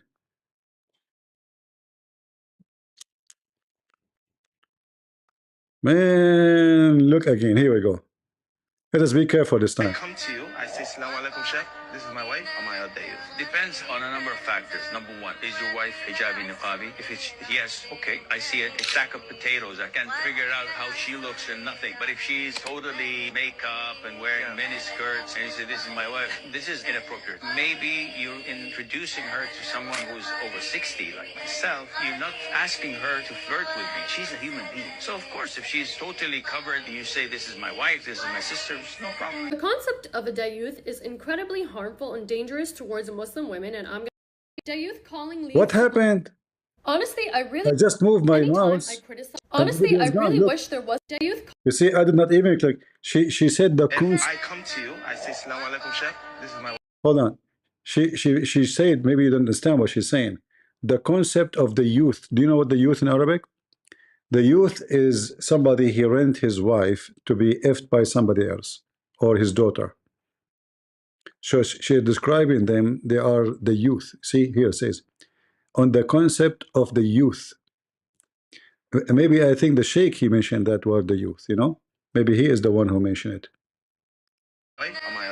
Depends on a number of factors. Number one, is your wife hijabi niqabi? If it's yes, okay, I see it. A sack of potatoes. I can't figure out how she looks and nothing. But if she's totally makeup and wearing mini skirts and you say, this is my wife, this is inappropriate. Maybe you're introducing her to someone who's over 60, like myself. You're not asking her to flirt with me. She's a human being. So of course, if she's totally covered and you say, this is my wife, this is my sister, no problem. The concept of a dayuth is incredibly harmful and dangerous towards Muslim women, and I'm going to talk about it. First of all, a dayuth is basically a cuckold. That's literally the English translation of that word. And a cuck is a man whose wife cheats on him or a man who lets his wife sleep with other men. Over time, though, this translation has evolved to mean a man who has no protective jealousy over the women in his life, including his mother. This concept comes from a hadith where the Prophet said that on the day of resurrection, there will be 3 types of people that Allah won't even look at, and one of them is a dayuth, which is a cuck. And it's considered a major sin to be a dayuth, hence why Allah won't even look at you, which, whatever. Now, we all know that there is nothing worse than a jealous man. Jealousy in a man is one of the key indicators that this man is gonna abuse you, because jealous men love to control what their wife wears, who she talks to, if she's going out, where she's going out, and so on. And eventually, he gets so controlling that if you retaliate in the slightest bit, it can get violent. And this is reinforced by other Muslim men in the community because they start to judge a man's worth based off of how much he allows his wife or the women in his life to literally just be a woman. What she's wearing, if she's wearing makeup, if she posts online, who she's talking to in public, and so on. And they will weaponize this insult against him in order to make him control those women more. The reason why I stitched that video at the beginning of this TikTok is to prove to you that no matter what you do, Muslim men are wired to objectify women, okay? That's why that man said, if she's wearing a hijab or if she's a niqabi, I just see a sack of potatoes. He compared a woman to a sack of potatoes, and then later on he says she's a human being. So which one is it? Because that's hypocritical. If she's a human being, then you shouldn't compare her to a sack of potatoes because she's wearing a hijab or a niqab. And you also shouldn't have a problem with whatever she's wearing if a man that you consider your friend is introducing her to you as his wife. This is why I oppose the hijab so strongly, because what do you mean I have to be covered up from head to toe in order for you to view me as a sack of potatoes so that you don't think less of this man who's your friend because of how his wife is dressed? That is literally what sets women up to be abused, because now it doesn't matter what you... Actually, this is very good. You see, like sometimes you might see her saying things that doesn't make sense, but when she is talking about those things, she make out of sense, right? She's using their own words to describe how stupid they are. And you know, jealousy, the jealousy the Muslim they are talking about is not jealousy about you know, something legitimate, because it can be legitimate. As an example, if your wife is you know, don't have a limit of how far she can go with things, then the jealousy is required, because you have to warn her that there's a limit. So like anyone allow his wife to go and kiss other men, sit in the lap of other men, let a man touch her. So this is not what we are talking about. We are talking about someone is very much controlling where she look. If she look in the street, he's watching her. You know, like, why you look at him? I'm just not do anything. You know, why look at you? Even if he look at you, you are in trouble. Even if somebody look at you, why he's looking at you? Look what I can do. He look at me. You do something about it. Go beat him up. You don't dare to go and beat him up. He go and beat the wife because he's a coward. So when he described the sheikh, he described that the Muslim women wearing hijab is the same as a potato case. They are telling you really how they think of Muslim women. Wearing, he's gonna police you. Something as harmless as putting on lipstick or wearing a cute, colorful outfit now makes that man that you're married to a dayuth. In the eyes of God, his salvation depends on how much he controls you. This is why Muslim communities set women up for failure, because it literally allows the man to control her, to control everything that she's doing in order for him to be saved from hellfire. So it's not even about her. It's not even about what actually makes her happy. It's about him not going to hell. In my opinion, there's no such thing as a man who has protective jealousy. You're just paranoid, you're controlling, you're insecure, and you're abusive. That's the bottom line. And then you justify all of this under the guise of being pious and wanting to make Allah happy. A truly healthy, loving, secure man trusts his partner and the women in his life. And he also does not care in the slightest about what the other men in his life think of his wife or of the women in his family. Justifying a jealous man as a pious man, or as a man who's concerned for the women in his life, or as a man who just loves God so much and wants to go to heaven and is so holy, is insane. I don't know how Muslim women can confidently say that Islam gave women rights when it justifies this type of behavior, even from a man who's not your man. Like, he's not your husband. You're not sleeping with him. Why does he have protective jealousy over you? It's another tool of the patriarchal religion. It's another tool to keep women under men's control. It's another way men justify objectifying the women in their life, even the women who are related to them, in order for them to not have to think of you as a human, and therefore they're okay with the violent and abusive behavior that they display towards you. If I come to you, I say, Assalamu alaikum, Sheikh, this is my wife, am I out there? Depends on a number of factors. Number one, is your wife hijabi, niqabi? If it's yes, okay, I see it. A sack of potatoes, I can't. All right. You see the comment here. I saw a man that was hugging his wife online.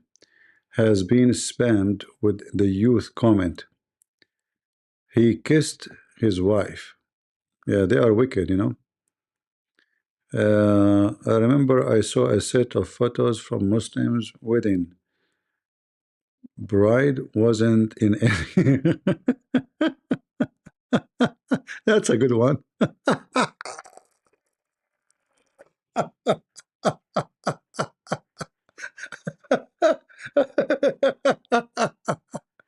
Like, where is the bride? You know, let me show you the picture of my wedding, brother. Okay. Okay, what is the bride? Haram, haram, haram. You can see her breast, but you cannot see her. Okay, you know, whatever, the pictures of the wedding. Oh, Lord have mercy. Nothing is worse than jealousy of a man. You want your husband not to care for another guy flirting with you. If the guy is jealous, he cares, although there is a positive and negative jealousy. This is true. You know, there is a positive and there is negative. Yeah, true.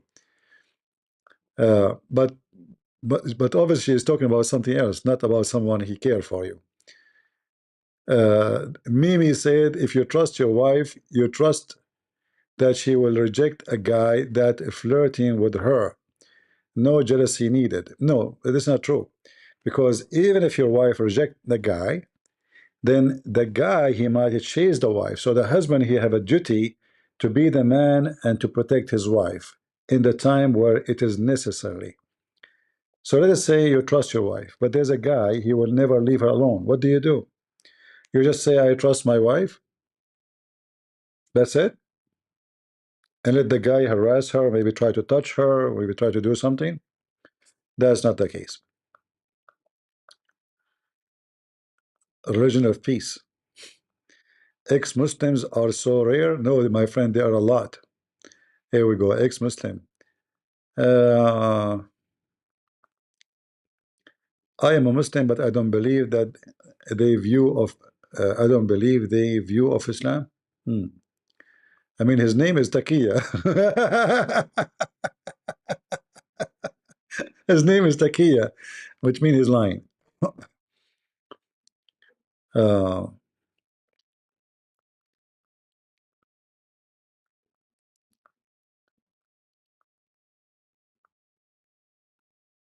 that's deep.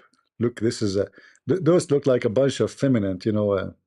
So sad seeing people saying that they are so glad they left Islam. I don't blame them if this is all they heard about Islam. But it's really not like this at all. For sure, it's not like this. Does the concept of the youth have any correlation with honor and loving? Okay. Tell him what the Muslim man doing with his religion. Allah. Yeah, this is she was talking, I think, about how much he charged too. He charged, I think, $100 or something for half hour. Yeah.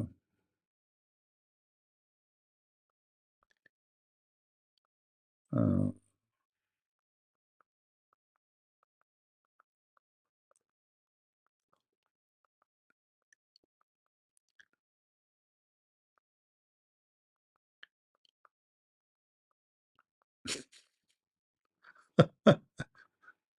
read those comments and those pictures. Wow, this is explaining so much of the way boys my age were acting in school. This behavior is enforced and rewarded. Hmm.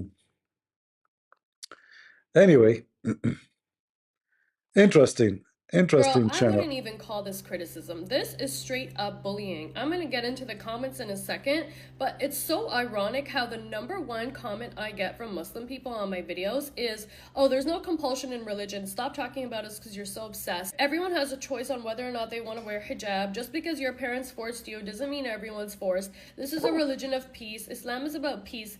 Let's look at their peaceful reactions when a famous TikTok influencer woman exercises her choice on whether or not she wants to wear the hijab and she chooses to remove it. This girl, Moldir, I don't know where she's from, but she has 4 million followers on TikTok, and she posted a post without her hijab on, and this was the caption. For a long time, there was a struggle inside me.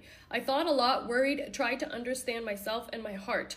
This decision was very difficult for me. I went to it for more than 1 day and not even 1 month. I know that someone may not understand, someone will support, and someone will condemn. But first of all, I have to be honest with myself. Now a new stage begins for me, and I am grateful to everyone who is close, who respects and accepts me differently. I appreciate your support more than I can express in words. I think the caption is translated, but she's obviously saying, I choose to remove the hijab because I reflected on it. Thank you for your support. Let's look at the comments. This person says, no, why? With the screaming meme. This person comments, I don't accept this Moldir with a broken heart and this meme, like they're disgusted. This person posts a picture of her with her hijab on, but Moldir, you looked really beautiful in the hijab. Honestly, I really wanted you to keep wearing it, but it didn't happen. Crying emojis. This is an insane picture. A niqabi with a stick, essentially saying she's gonna beat her. More memes literally mocking her, acting like they're so offended by this. It's clear that these people have a parasocial relationship with her, which is its own conversation. But the reason why I'm making this video is to highlight that when I talk about Islam, it's not because I'm obsessed with Islam, and it's not because I hate Islam. It's because Muslim people are hypocrites. A majority of them are hypocrites. They just repeat what's been said to them throughout their childhood and throughout their life, but their actions do not align at all with the things that they say. There's no compulsion in religion is their favorite thing to say. They love to quote that, right?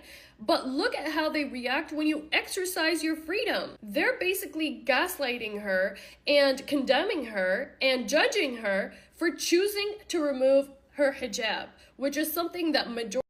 And trust me, if she show her boobs, she will have more Muslim to watch her videos.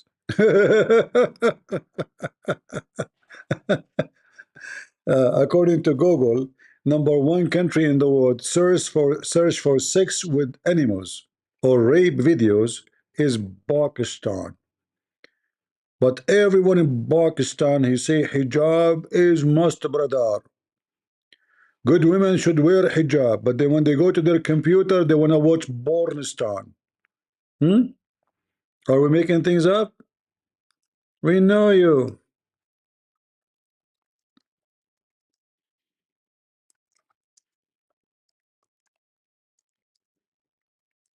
Let me find you the news. Pakistan top list, and then the Pakistani government, they made a big complaint against Google for releasing this, claiming that this should not be released. This should not be released. Why you are releasing this? This should be private.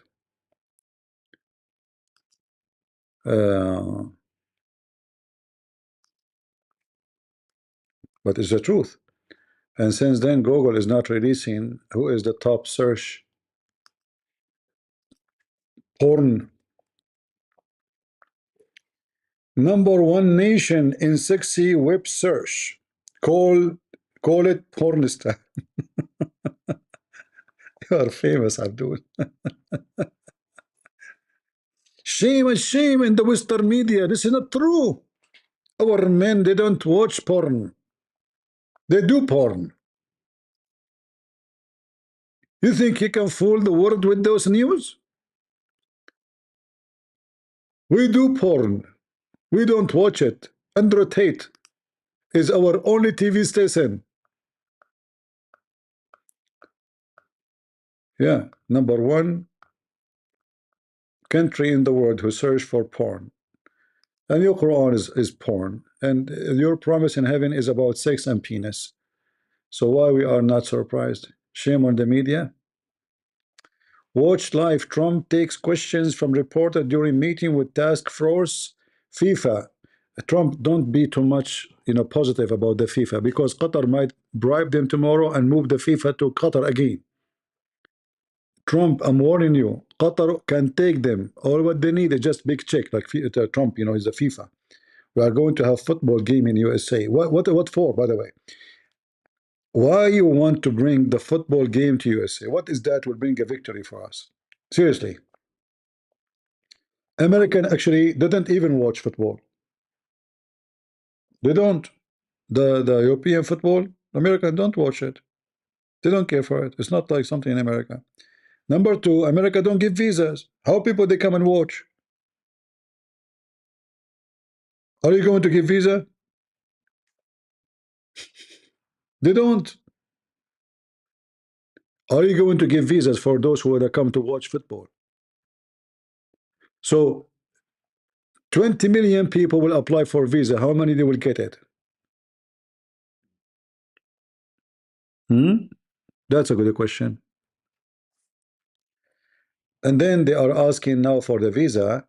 You have to make a deposit. I don't know how much, but it's not much really. I mean, people who want to break the law, my friend, will give out $10,000. Take them. He's stuck in America. So I don't know what is a big deal about this FIFA. This is stupid. If I am president of any country, I will never even allow them to play in my country, because this is very corrupt organization, very commercial, have nothing to do with the sport. In the top of that, those who play in those games, none of them belong to the country. I mean, look at the French team. There's no French in the French team. One player from Kenya, the other one from Egypt, the other player from Brazil, the other player. There's no French team in the French team. There's no German in the German team. There's no what. This is a shish kebab. Yeah, this is just a commercial. Stupid. Actually, you should not watch those games. I advise you, because you are supporting mafia. This is mafia. Sport these days are mafia. It's not sport. There's no sport. There's no sport. A lot of corruption. Even teams, they might even lose by paying them, by bribing them. You offer each a player, especially the most powerful one, privately, like, we will give you $10 million if you do this. Don't play good. If you have a penalty, don't miss it. 10 millions, 20 millions. Garbage. The same as boxing. Boxing matches, because gambling, they do gambling. So the mafia who controlled the gambling, they see how much money is put in this guy. which means if he win, they will lose. If he win, they will lose. So what they do, they switch the loser. So in order to win, you have to put the money in the one who sound like is going to lose. You know what I mean? Because the mafia, if everybody put his money on the one who is winning, then the one who controlled the game, he will go bankrupt. It's like casino, you know, like you know who's going to be the winner. So in the last moment, they switch the loser, make him winner, and then they make the money, and all of you lose your money. It's just a form of gambling and stupidity. Anyone here do gambling? Anyone? Especially if you're a Muslim. If you do gambling, my friend, don't do that. Look, learn from Mimi, Hijab, Fifi, all, Uthman. They don't gamble and debate me. That is a big gambling. You see, the Muslim, they call everybody. They call David Wood, they call up EP, they call everybody. But nobody would gamble and debate me. And that is very wise of you, brother. Because if you gamble and debate me, you will go to hell. We will make you shish kebab. What do you mean you don't go gambling? All of you do gambling. What's wrong with you? Don't you get married? Got you busted. This is marriage is a big gambling. You don't know what is inside the box. In the first 2 months, you call her honey. She call you honey. Do you love you? I love you. Oh, I'm crazy about you. This is the first month. Second month, do you love me? Yeah, I told you this last month. Why you're asking again? Sure, I love you. 3 months after. Do you love me? Who? You, me. Yeah, I know the song that says that. Do you love me? Do you? No, I'm not asking about the song. Me, do you love me? Like, who are you? You're not the guy I married. You used to be nice. You used to be friendly. Okay, nothing changed. I swear, nothing changed. Do you wash dishes? No. See? But we did not agree that I wash dishes. So this is, don't tell me you don't gamble. All of you are a gambler. You know, you will go to hell, all of you. You gamble, you marry a woman, you don't know your mother-in-law yet. Just meet her first before you marry the women. Go meet the mother. All right? Especially if she is neighbor, huh? I'm just telling you about gambling. Be careful, be careful. Like once a guy, you know, he in the phone, he speak to me. I said, how you doing, man? I did not hear you for long. He says, man, I have my mother-in-law is driving me crazy. He said, stop by when you have time. I said, okay, if you are coming like by my area. So I stopped by. I knock at the door. An old woman, she opened the door. I said, is he here? She said, no, he's not, but he will be here soon. Please get in. So I got in. Said, do you like to have some coffee? I said, sure. She said, so for how long you know my son? You know, she's his mother, my son. I said, for a while actually, but look like these days he's not happy. I said, why he's not happy? I said, his mother-in-law, she's giving him hard time. She was coming with the coffee, tray coffee, and she looked at me and her hands start shaking. I said, uh-oh, what I have done. This is his mother-in-law, not his mom. She said, he said that to you? I said, I think I need to go, you know. I opened the door and I left. And then he called me. He said, what you have done? What you have done? I said, I don't know. How I know that this is your mother-in-law at the home? I knock at the door. She said, yes, I am his mom. What do you want? You know? She told me I'm his mom. How I know that this is your mother-in-law? He said, I have a big fight with the wife and the mother, both an army against me. I'm out of the house now. Can I come to you? She told me I'm his mom. And I was saying to myself, his mom, she don't look like him at all. She's a blonde. How come the son is not? You know? By the way, if any of you, like, you have a problem, you like me to visit you at home, and I will do that, you know, happily. So now don't tell me you don't do gambling. All of you do gamble, a lot of gambling. you know, tingling. All right. Any question for me beside the gambling? Yeah, you know, big gambling. Men, they gamble with their life when they marry women. You know, long nails. They exist for a reason. Okay, let's change topic for security and safety reason. I mean, look, this is your wife.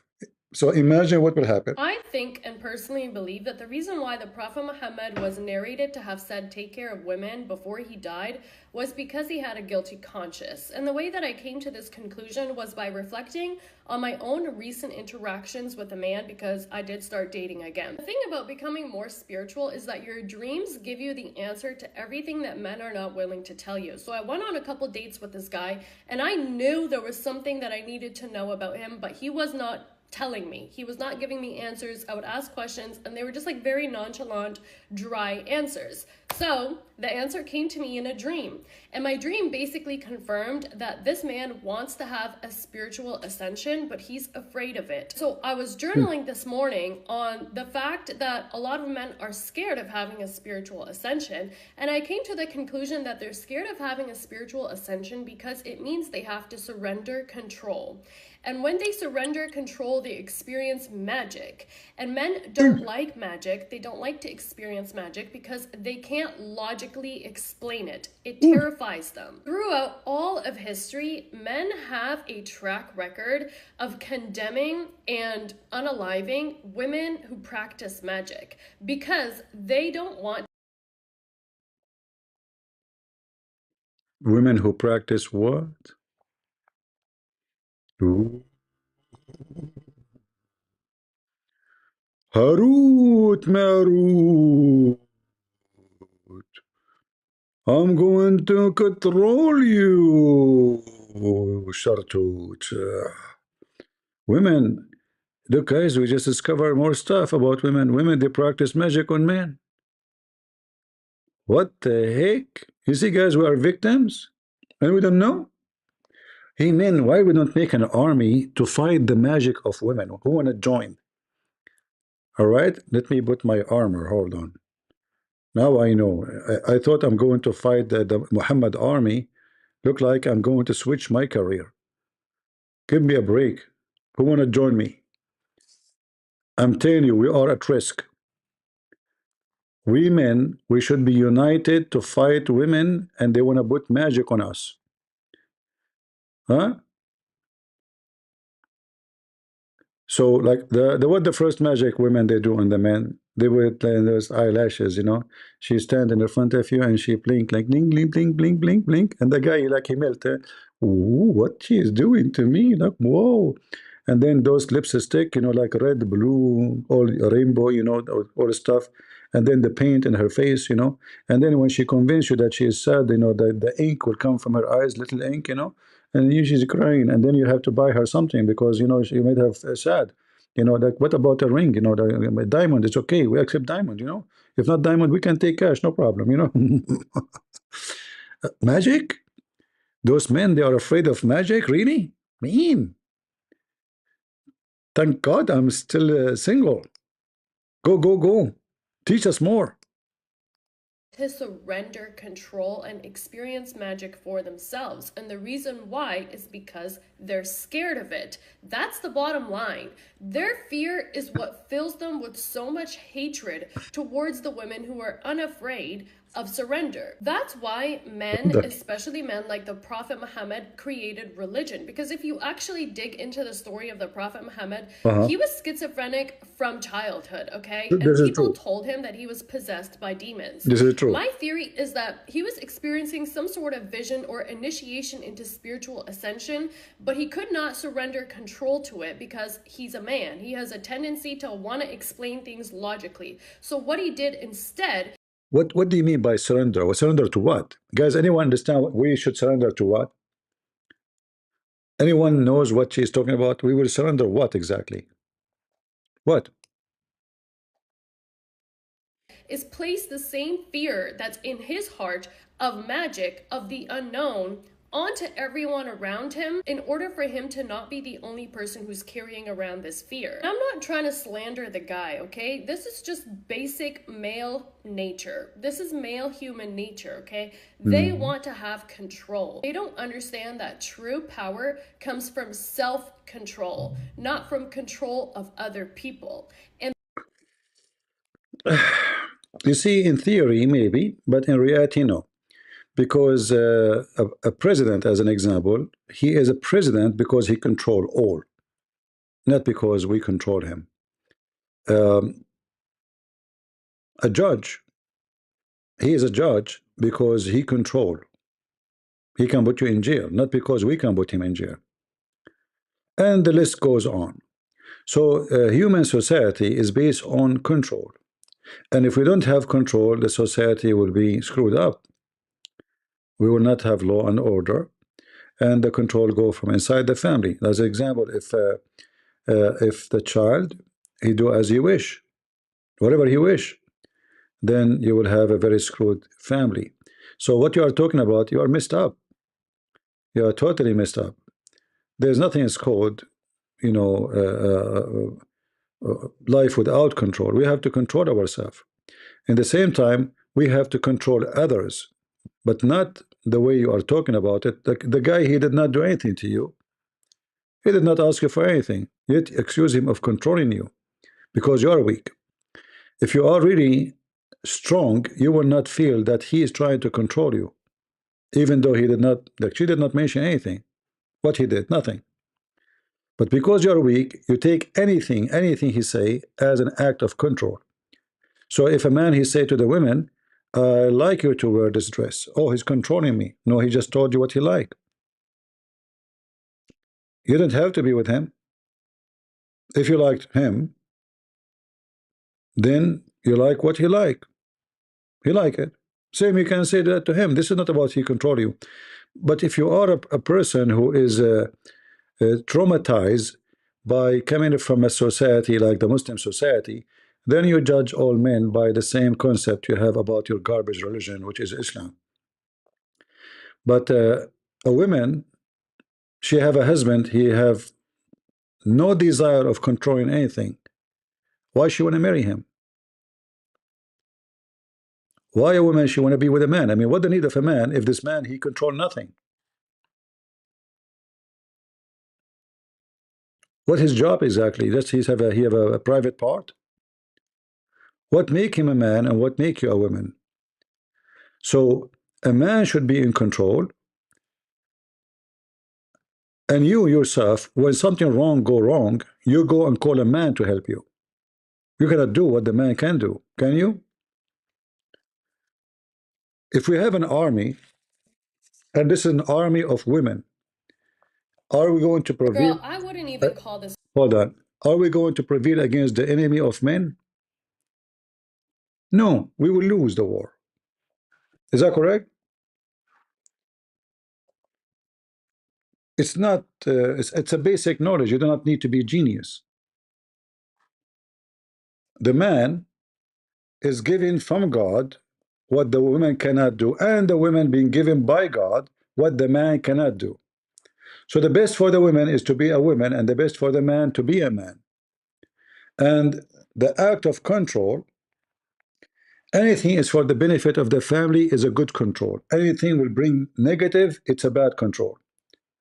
So if you have a husband and he control the children, he control their behavior, he's able to control the bad things they can do, the bad direction, that is the husband you want. You don't want a loser who have no control, a sissy man.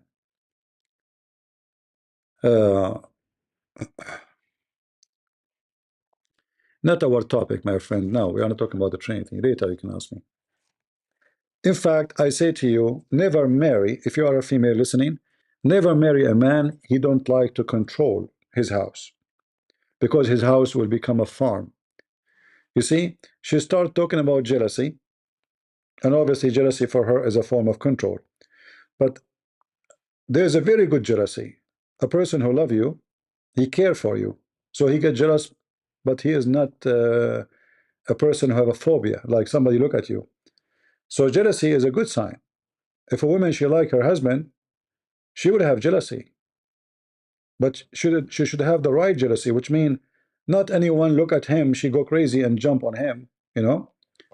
So jealousy is about love, not about owning. If we try to own the person, that is a negative jealousy.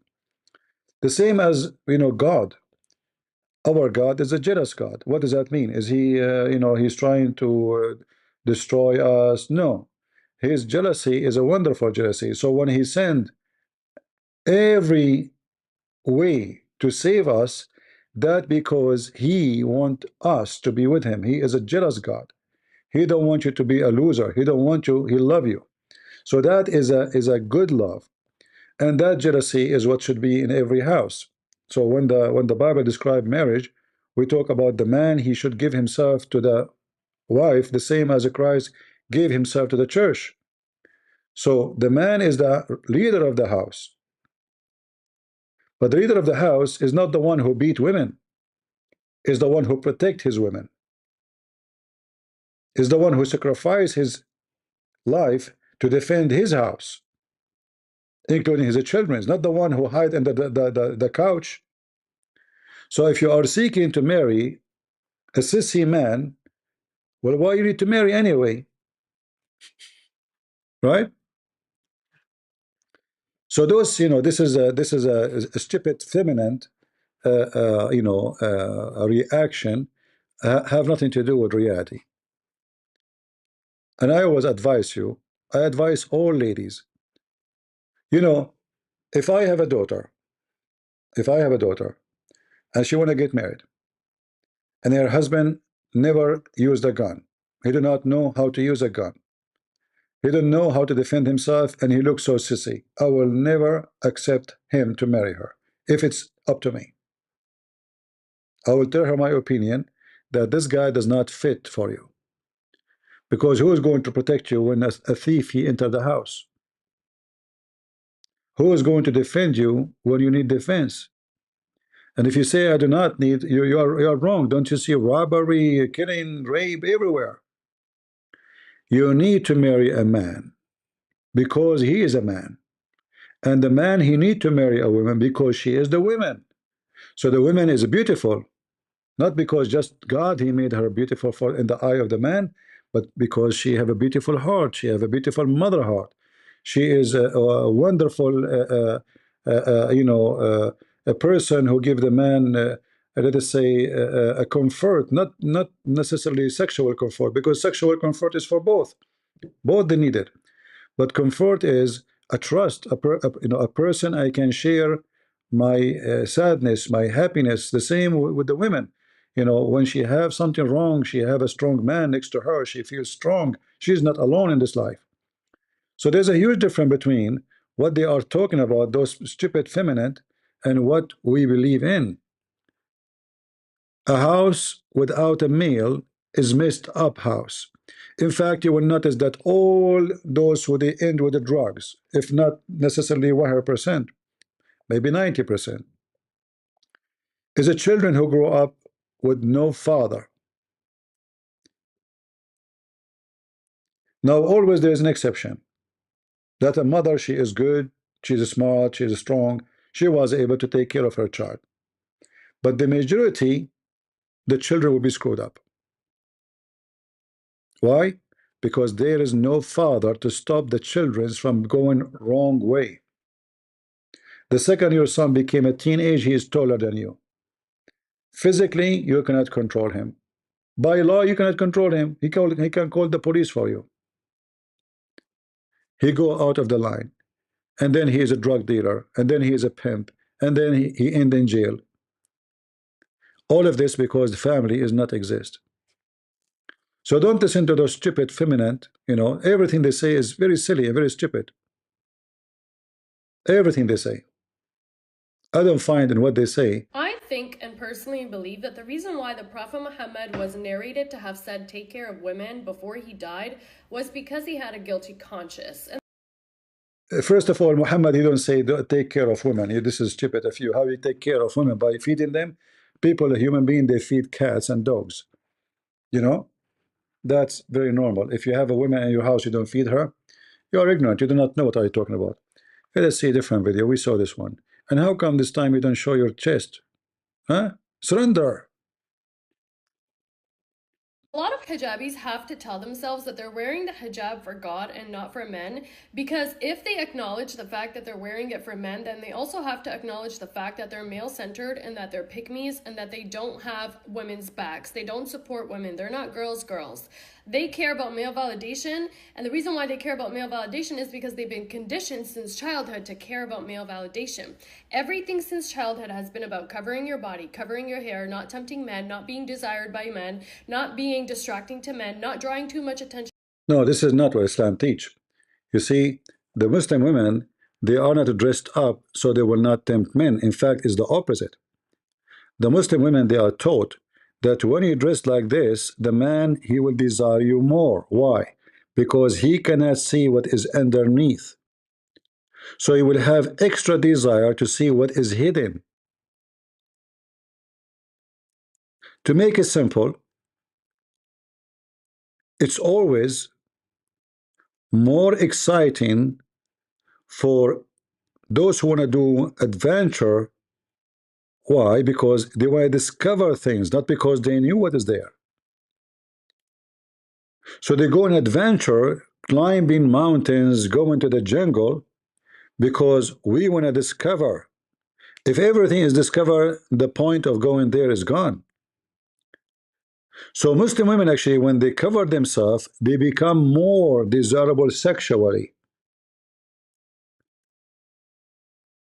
And this is why hijab always failed to protect Muslim women from rape, sexual harassment. I can show you videos of a woman walking in the street and like 10,000 dogs, which men, following her because everybody is sexually hungry. Covering the women did not prevent anything. It make it more horrible. Always taboo bring the opposite.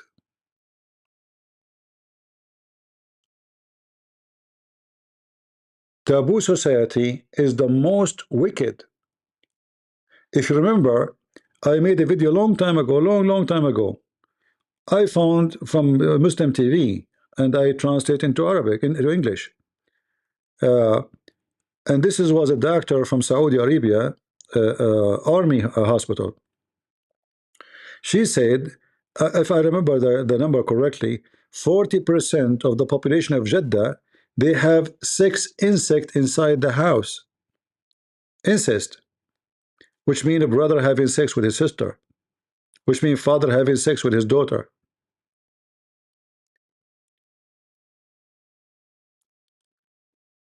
A Muslim woman, she have a very high percentage to turn to be lesbian, and a Muslim man have high percentage to be a gay because of Islam. Why? A Muslim girl, she can invite her friend to sleep over in her bedroom.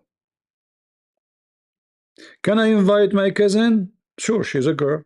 Okay, you go to the room. They are teenage. They are horny, but there's no men. And everything is taboo. So what they do? They practice together. Same for the boys.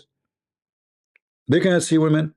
You cannot talk to girls. The only one you see is either your sister as a girl or a boy. So you direct your sexual desire to one of them.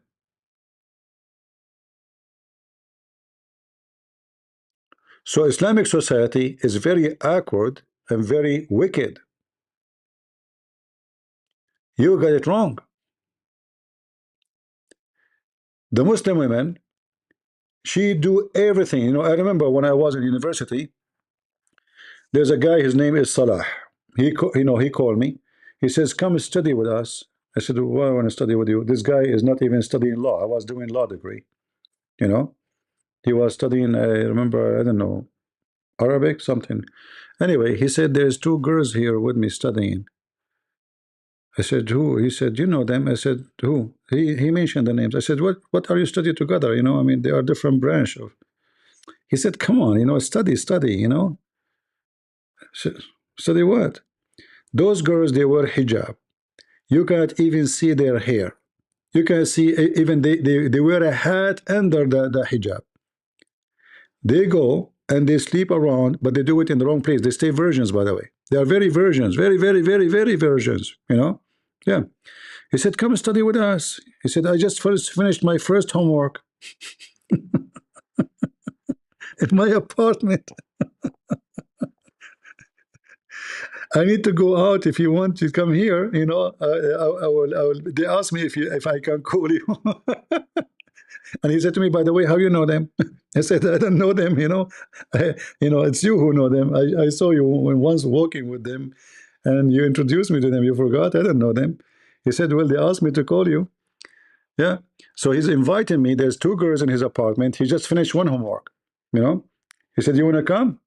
I said, no, thank you. Yeah. Those are the Muslim girls. You don't know what is behind the curtain. What is behind the curtain is so different. Very different. Yeah, homework, yeah. Yeah, but this is a good homework. These guys, you have a dirty mind. Shame on you. I was talking about writing, homework. Yeah. Actually, the driver I told you about when we went to the school, he was yawning, you know. My friend asked him, oh, you are tired. He said, yeah, yesterday it was Thursday. I was doing the homework. We look at him. I mean, this guy is looked like 60 something. And, for us as a student, we know homework usually attached to school, right? Like homework, like. So he said to him, you go to school? He said, to what school? He said, do homework. He said, yesterday it was Thursday. We have 3 girls in the back, so he didn't want to say, homework, Thursday. Oh, okay, the Muslim, they do their homework every Thursday. Friday is off. They do usually have sex only once a week, every Thursday. So Thursday is when they write their homework. Yeah. Yeah, so, as you see, they have a very wrong understanding why women, they wear hijab in Islam. I think, and personally, girl, I wouldn't even call. If I come to Dayuth calling leave. Why? Honestly, I really Why wish. does thing keep jumping? Honestly, I really wish there wasn't such a heavy emphasis on virginity in Islam, because I do believe that that's the reason why so many Muslim men are absolutely insane. First of all, there is no religion that's so commonly practiced nowadays that separates men and women like Islam does. They're told that this separation of men and women is so that they don't fall into sin. And sin is basically intercourse. But is sex really that sinful? None of us would be here today if it wasn't for our parents having sex. So how bad is sex really? I understand the significance of a bond that you share with one person that you're married to, and then that's the person that you sleep with.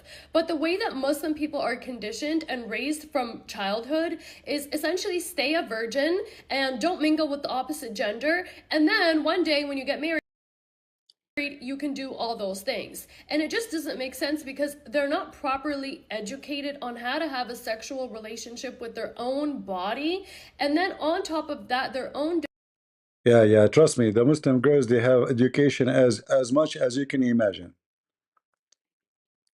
They have way more education. Yeah, she is a genius, exactly. Genius. No, this, she is like, obviously under the influence of feminine, thinking, So now, in order to get married, I have to have some experience. Like there's a joke of a guy. He said, hey, brother, Assalamu alaikum, brother. He said, Assalamu alaikum. He said, tomorrow I'm getting married. I don't know how to do. He said, just do what she do. He said, what do you mean? He said, whatever she do the same. He said, seriously? He said, yeah, it's very easy. So they went inside. She started taking off her dress. He took off his jacket. She took off her, underskirt. He took off his pant. She took off her bra. He took off his t-shirt. She took off her panty. He took off his underwear. She lay down in the bed. He lay down in the bed. Excuse me. She put her legs up. He put his legs up.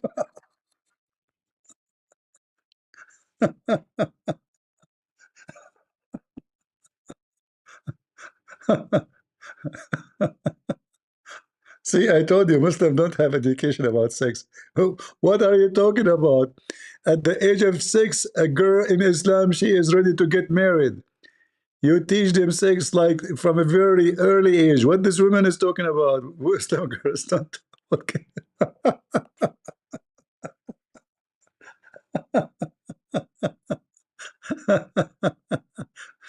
No, it's not a bedtime story. It's a story after bedtime. You missed the bedtime story. Oh boy. Oh boy. Oh. And then the woman, she called the reception. She said, "Can you send us a husband? Can you send us a husband?" Yeah, if you listen to her, you think really those Muslim women, they are very, I mean, it's a very wicked society. Sex is everywhere. Go watch any Egyptian movie. You want to see how wicked the society, honestly, if not the copyright, if I play for you any Egyptian movie, you will see how much sexual they are.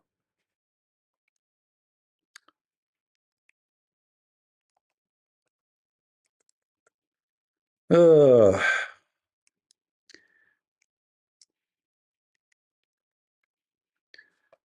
Let us see. I don't know what to show you because of copyright. We have to be careful. Uh,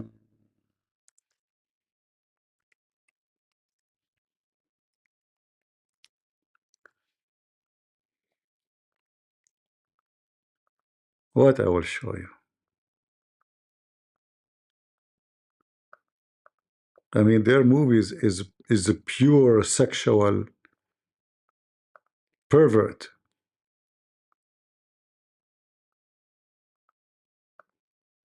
It's like India movies, Pakistan movies.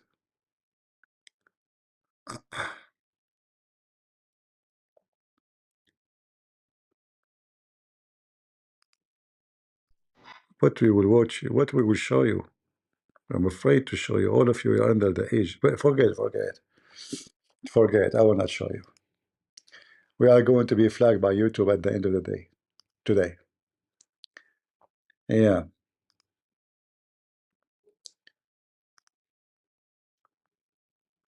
Youth calling leads to honor killings. Absolute facts. Because why are so many dudes comfortably stating in the comments of that last TikTok that jealousy is what makes a man a real man? It's giving unhealed, it's giving toxic, it's giving abusive, it's giving violent, it's giving you would unalive your partner. This is why having these conversations is so important, because I remember I used to literally believe this also. I used to be flattered if a guy that I was talking to or dating or getting to know was jealous of other men that I was talking to, because I thought it meant that he really liked me and he was protective over me. Then I healed my childhood trauma. Then I worked on my self-love. Now I see it as a major red flag and a sign that you have absolutely nothing going for you besides the person that you're in a romantic relationship with. Jealousy is not a part of a normal, functional, healthy relationship. Just shut up. Let us see if you have a husband and then you find him holding a woman and hugging her. You will not bother, right? You will say, whoa, so what? I don't care. Yeah, if you don't care, really, that means you don't care. That means you don't care to call him even your husband. He's just like those people, they call it open marriage, you know? Like what this guy, the one who was debating, whatever his name, the one who came to debate me, later they found that he was sharing his girlfriend or his wife with somebody else. So there is men who they are pimps. They are like that and look like you like a man who is like that, and obviously anyone who want to marry you, why in the world he want to marry you anyway? What the point of this marriage? A person like those women, they should not get married. They should not, because you don't want to be having anything for them is a controlling, right? Anything is controlling. So why you want to be with anybody? Why you want to be with a man anyway? Yeah. Anyway, stay alone. Be happy. Don't worry. Be happy. Don't worry. Be happy. No, she is not just too liberal. They are just confused. They are very stupid. And look what she is wearing. I mean, look at this. Almost her nipples is coming out. If I come to you, I say, girl, I wouldn't even call this criticism. This is, I think, and personally, if you don't want the man, you see, you are talking about the hijab. And you are talking about, Muslim, they force, a lot of etc. hijabis have to tell themselves that they're wearing the... I would like to preface this video by saying Muslim women who don't wear the hijab need to stop defending it. Every single day, it's another girl stitching my videos who's not a hijabi defending the hijab. And I'm not going to put your names on your face. By the way, you are wearing one already.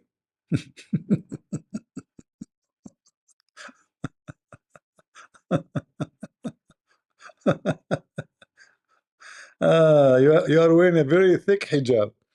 Anyway, stupid is amazing. Any question, guys? Women, don't let men control you. Men who they are controlling, stay away from them. They are evil.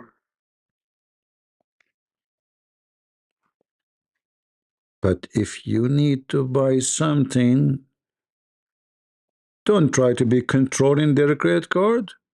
Remember, they are evil. And if you like to make a baby, don't ask him to come to bed. Remember, they are controlling.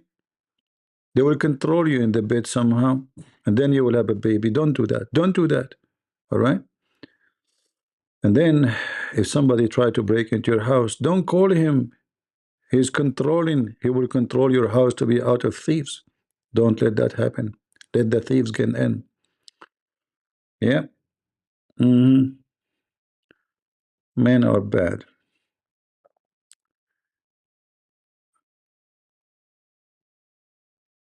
Men are bad if they are not men. Men are horrible when they start acting not like men. And a true man is not the one who do harm women, is the one who defend them, protect them. And when a woman, she say, I do not need a man to protect me, then you do not need a man.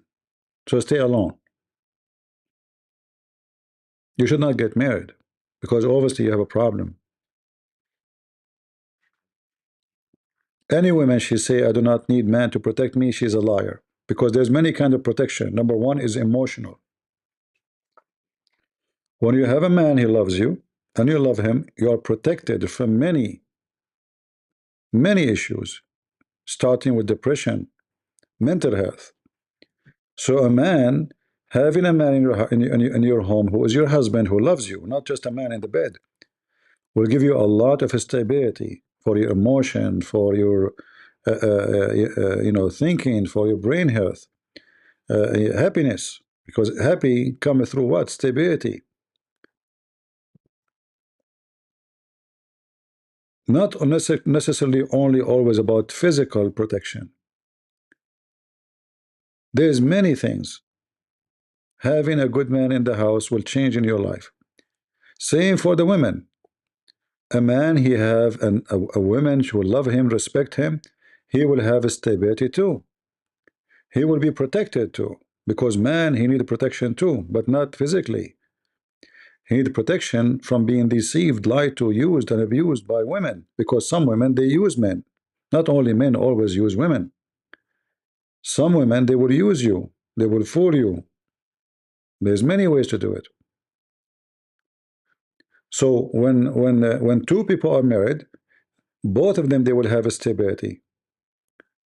Because simply, this is what God he designed. The man and the women, they complete each other. It's not about one he's powerful, the other one is not. Both of them, they provide a complete power for both to be stable.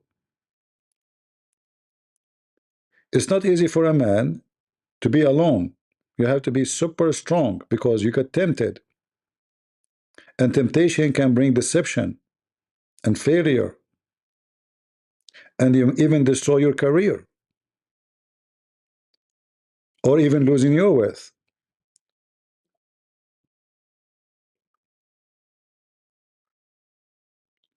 So those who think about who want to control who, they are just a bunch of stupid. You see, if you love a woman, and the woman, she loves you, The exchange between them is not control. And you should not see it about control. You should see it about what is best for us. So if somebody at the middle of the night knock at the door, it says the man should open the door, not the female. Why? Because this is the best of us for such a position, for such a job. It's not because he controlled the house. It's because he is now the best for this.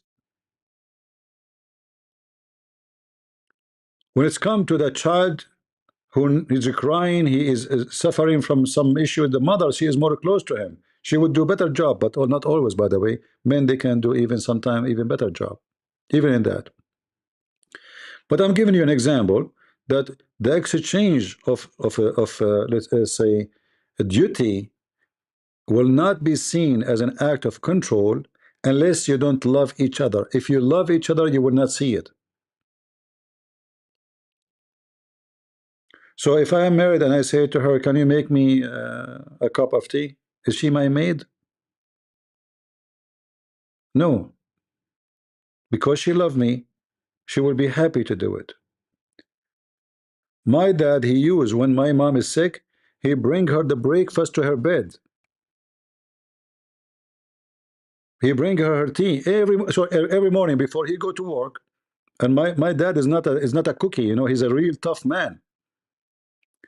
Every morning he wake up so early before everybody. He make coffee for himself and coffee for my mom. Is that because he's not the man of the house? Trust me, he is not an easy cookie.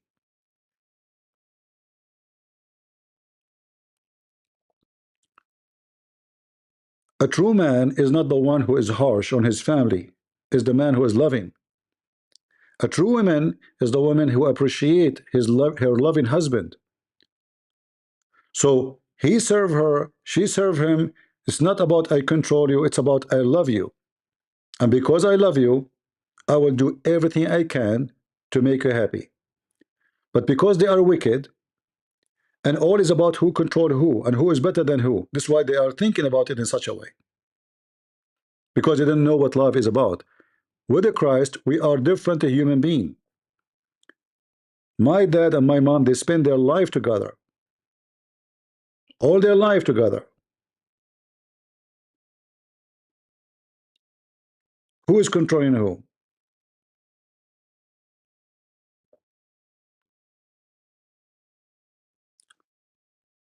A house is like an umbrella. And the umbrella have a column in the middle. And then in the top of the column, there's a roof. If one of them is gone, the umbrella is useless. So if you want to have an umbrella, then you have to have the shape of umbrella, the design of the umbrella. So when it rains, you are protected. When it's hot, you are protected. But because they are wicked, they see it about who will control who. I remember my dad cooking for us. Sometime my mother, she got so sick. He put the shoes in our feet. He himself, you know, put the shoes in my foot. Prepare me to go to school.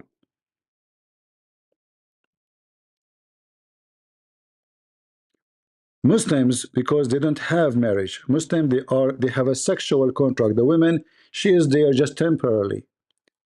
Even the man is temporarily, because tomorrow I will have a new husband. So the word husband in Islam does not mean someone he is a spouse. It means someone is in the bed today with you, tomorrow we do not know who. This is why in Christianity, marriage is a unity. In Islam, there's no marriage. It is nothing but sexuality. All right? Don't listen to those stupid people. If you are a male or a female, doesn't matter. And never marry a man, he will never be jealous for you, because that means he don't care for you. That means actually he sleep around too. He said to himself, oh, let her go, I have fun. She could let her keep busy. In fact, I believe cheaters, they will not be jealous too. Because he is, he's a loser. Never marry a cheater. And if he cheat once, stay away from him.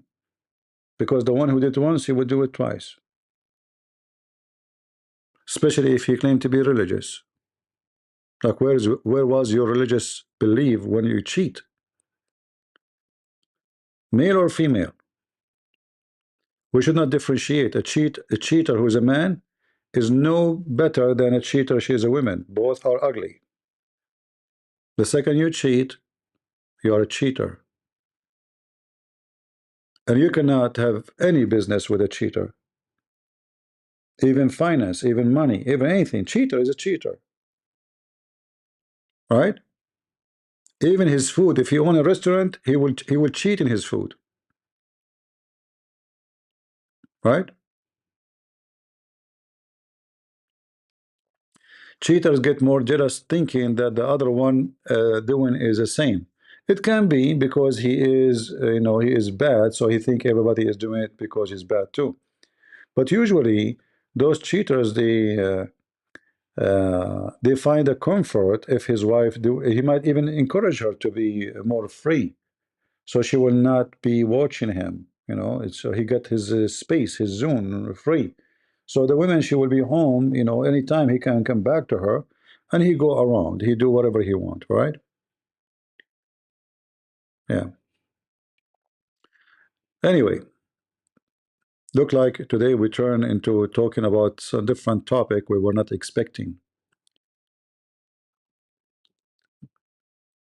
But don't listen to those feminine.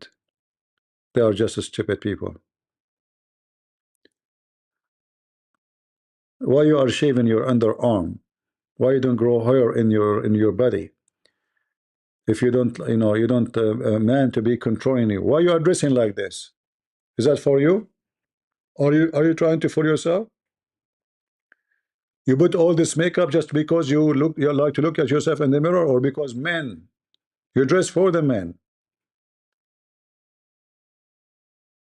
Otherwise, just go normally. Why you want to wear makeup? Why you want to put all those things in your ears? What are you hanging in your ears? You spend, God knows how many hours she spent just to make this makeup in her face. And then she will spend 3 hours to remove it. For what? For men. This is reality. So they say to you that we are feminine, but the fact they spend their life is just putting makeup, taking off makeup, putting makeup, taking off makeup. For the pleasure of who? Men. In fact, you are obsessed with men. It's obvious. Even though you claim you don't. Because if you don't care, you will not do all of this. Painting. It's called narcissism. Okay, maybe. I'm not a psychology expert, but life teach you, and the way you dress, the way you act, it teach about you, give message about you. If a woman, she don't care for men, she should not dress like this. She does not take care so much of her face. You should not. And I will give you an example like me. If you see me, I will be the last one any woman will look at. I don't care what I'm wearing. I wear, the most cheap clothes you can imagine. Jeans for $10, a sandal. I don't care. If I care for what women look at me, I will be shining my shoes. I will be wearing suit. It's a fact, right? If I'm trying to get attention of somebody, how you get attention? You make yourself shiny. Is that correct? You buy a new car. Not a car nobody want to steal.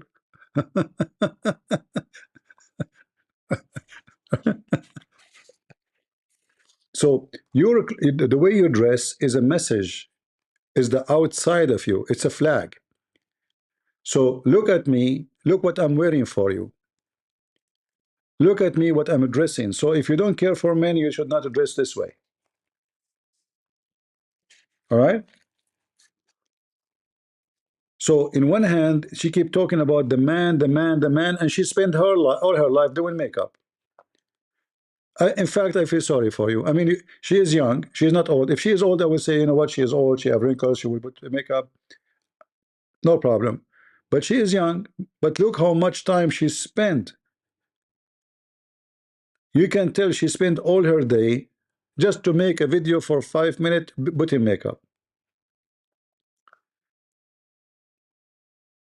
All right? I mean, look at this.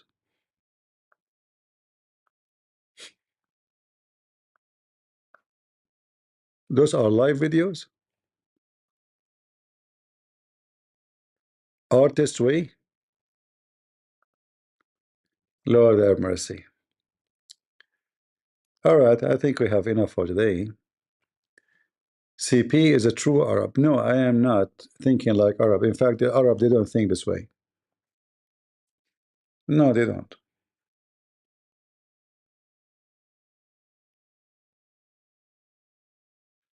All right.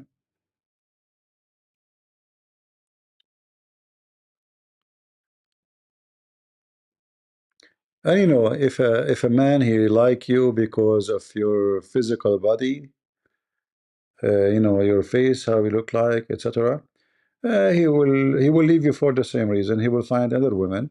She have more features, if we can say, better than your features. It's like, you know, some men, those men who they go after women who spend her life just doing decoration for herself. The same reason he like you, which is your decoration or your physical features, is the same reason he will leave you, the same as he chose a car. Because you made him think about you in such a way.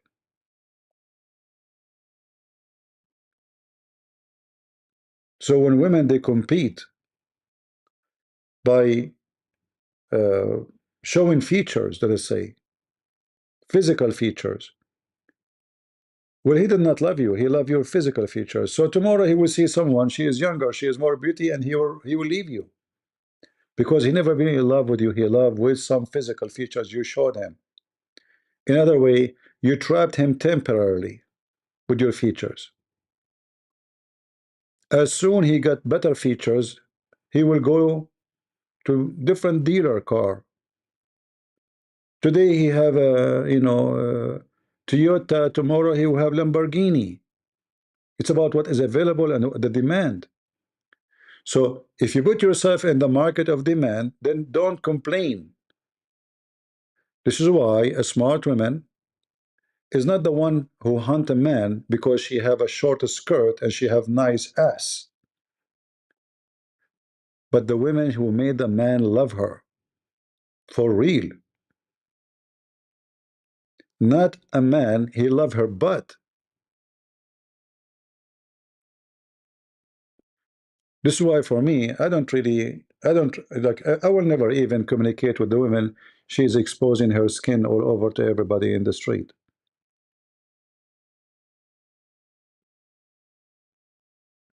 Why you are doing that? You know what the purpose?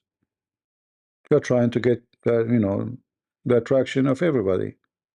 But you know what? Guess what? I will not be one of them. If I want to have a woman, she have to be special to me, and I have to be special to her. And what is special between us, that is called love. Not because she have a nice body. All women, they have body. All women, they have a breast. God made you this way.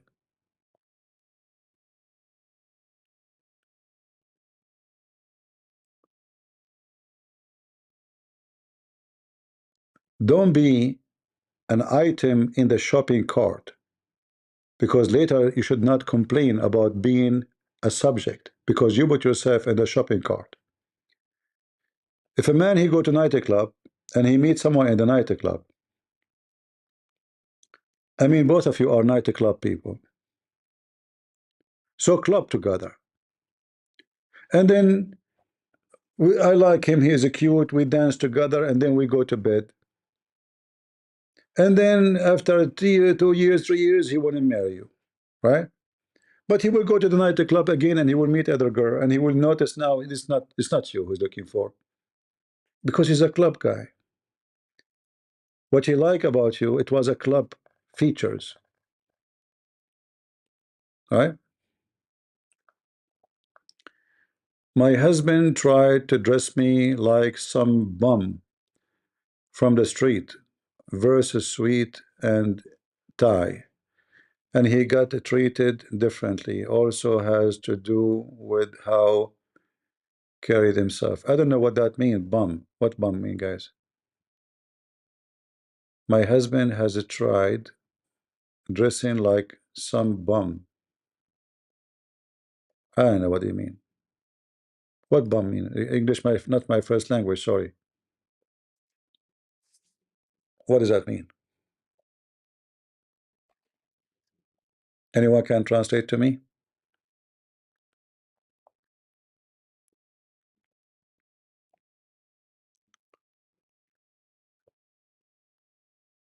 Cheap? Okay. Well, you know, if I don't like to wear suit. I hate suit. The second I wear a jacket, I feel like I am in jail. I feel I'm captured by police or something. I feel like those, you know, in the movie you see them, they have this uniform, they tie up your arms with the white coat. This is exactly how I feel when I wear a suit. Even my voice change if I put a tie. I hate it. But you have to have a balance, not necessarily, you know, wear, you know, stupid stuff. But when I say cheap, it doesn't mean something ugly. I mean, it doesn't cost much money. What's wrong with jeans? Nothing wrong. Sneakers, $5 t-shirt. That does not make you bad, you know? Stay humble and don't waste your money on something will never be useful for you. I can say if your business is related to some, you know, professional clothing you have to, then I can say you have to, what you can do. But don't waste your money in stupid things. All right? Bum like a loser? I don't know what that means. How a clothes will make you a loser? When I finished my, you know, law degree, I remember my mother. I was sitting like there's a rock close to the house. I was wearing my short, and my mom, she came to me. She said, "What are you doing?" I said, "What?" She said, "Now you are a lawyer. You cannot dress like this." I said, "What, mom? What have to do? What does have to do with this?" She said to me, "Who is going to hire you and he see you like this?" And she have a point, because this society is a stupid society. They judge you by what you wear, not by your skills as a lawyer in the court. And for me, I was, she's right. She's right. But she's wrong at the same time, because the society is wrong. So do you want my skills in the court or you want my short? Which one will save you from going to jail? Right? Do you want a lawyer, he wear a nice suit and then he is so dumb and stupid and he make you go for 10 years in jail? Which one is better? So society, they are learned to judge you by the way you look. And then if you do what they want, then this society will never change. What suit Jesus used to wear? What suit Peter used to wear? How fancy their clothing? That's a good question, right? They never dress anything valuable, special. They are very humble people.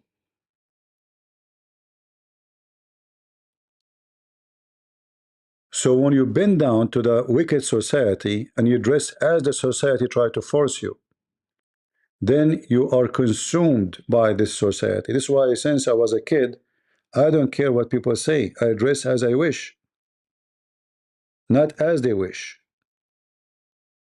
I study what I wish, not what my parents want me to be. I do always my choice. I will agree with the society if the society is right, which means not everything the society they call for is wrong. But if it is wrong, I will not take it. And I learned in the same time, because I came from many like different culture from the West. I learned to keep what is good from where I'm coming from and add to it what is good to where I went to. So where I came from, there's some good culture, not all of it, some. And where I went to, there is some good culture, not all of it too. So what we do, we filter. We filter what fit with my Bible, with my biblical teaching and believing. So what is fit with my belief in the West, I take it. It's good. And what fit with my belief in where I'm coming from, I take it. The rest is going to go to the garbage. And that goes for everything.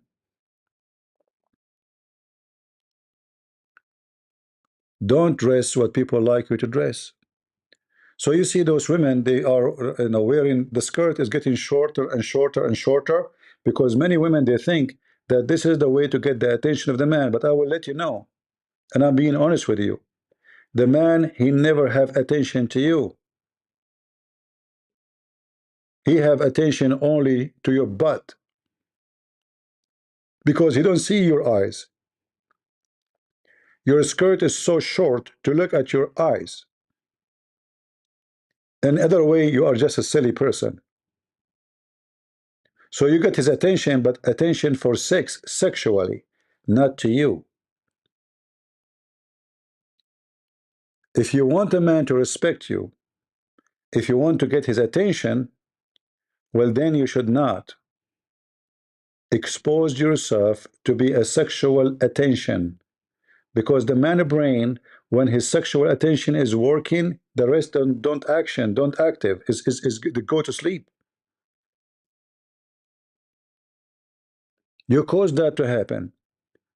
But if you are not trying to tempt him, you're trying to show him that you are the person who deserves respect. A man will respect you. And then he will think about you in a different way. He will not think about you as a one-night pleasure. He will think about you as lifetime partner, to be pleased together. When you make yourself a sexual object, don't be upset if the man see nothing on you except sexual object, because this is what you did, right?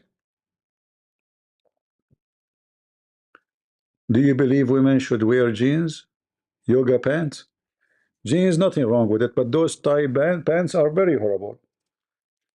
I mean, you can wear whatever you want, this is your business.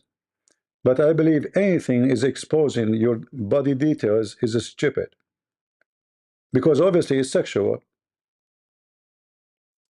You see these days, women wearing those pants, I don't know what they call them, and the pant is going inside her butt, and then it's going in the other side, you know where. Well, why you don't go naked?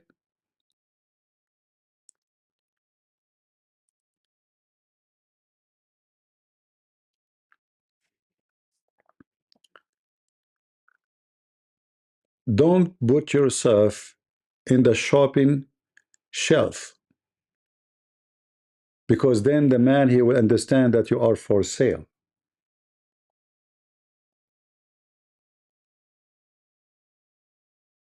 Anyone can get you, and that will make you look cheap.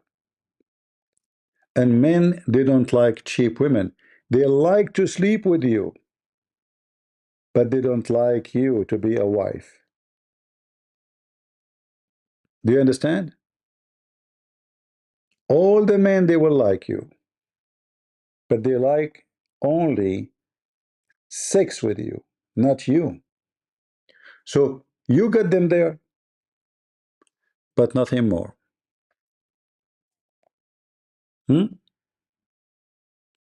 So for me, if I see a woman dressing like this, I don't like even to talk to her. I found her shallow. Shallow, you know, obviously she is very shallow.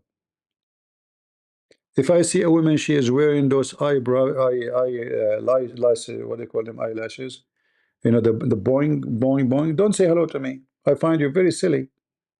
I don't find you pretty. I find you stupid, you know, I find you weird. What are you doing? What the heck is that?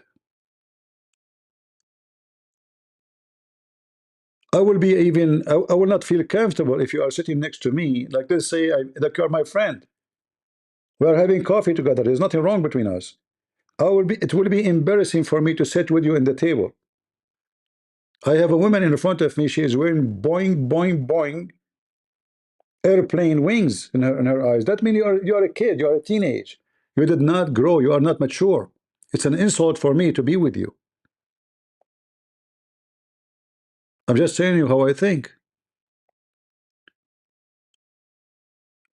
If I want to sit with a lady, not with someone acting like a teenage. Unless I am a teenage too.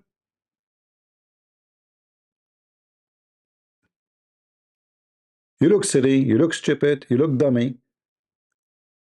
You look everything not right.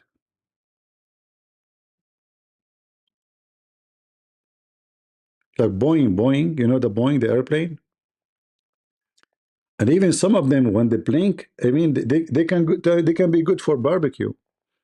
If you have barbecue, you wanna like the circle to go like on fire, you know, just get those women, invite them to the barbecue. They blink their eyes, and they will make the barbecue go crazy. Maybe I'm different person. Maybe men not like this, but I tell you, I think men who they know what they want in life, they will not be excited to see a woman, everything about her is fake.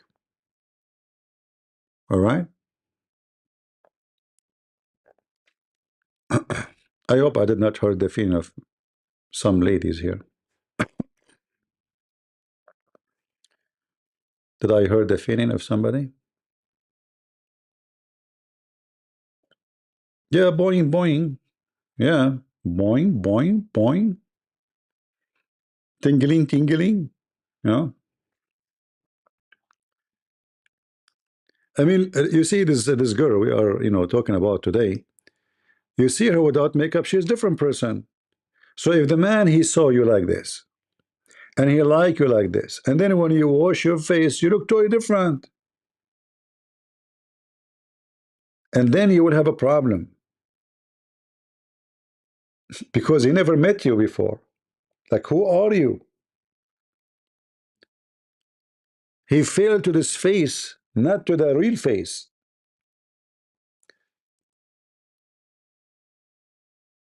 Without makeup, the eyes is so small, the lips is different, the skin is different, the nose is different, the hair is different.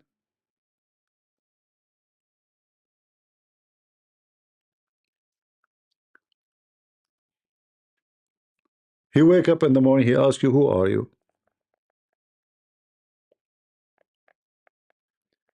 Nothing wrong with looking good. Yeah, nothing wrong with looking good, but not looking fake. If you look good, you look good. The problem is, you see, in fact, if a person see you good looking, even like you don't have, let's say you are a female, you don't have makeup, but he like you, he love you this way, then you will not be worried about seeing him without makeup, right? Because he loved you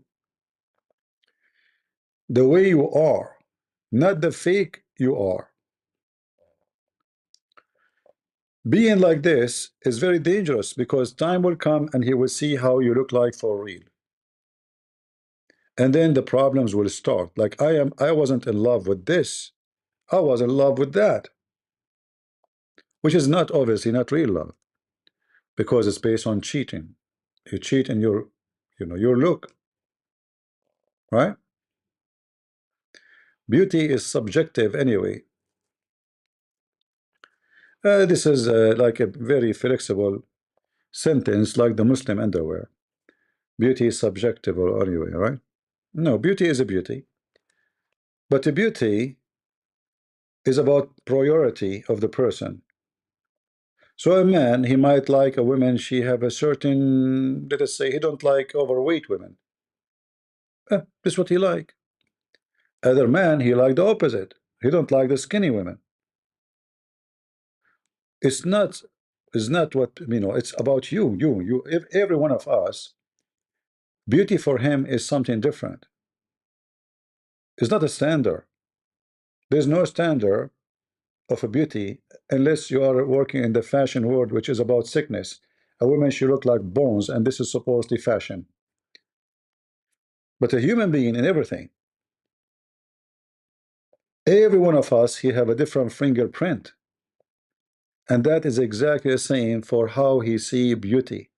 So you might find a woman, she don't look attractive at all, but there's a very handsome guy, he love her because he saw her beauty. He saw in her a beauty you did not see.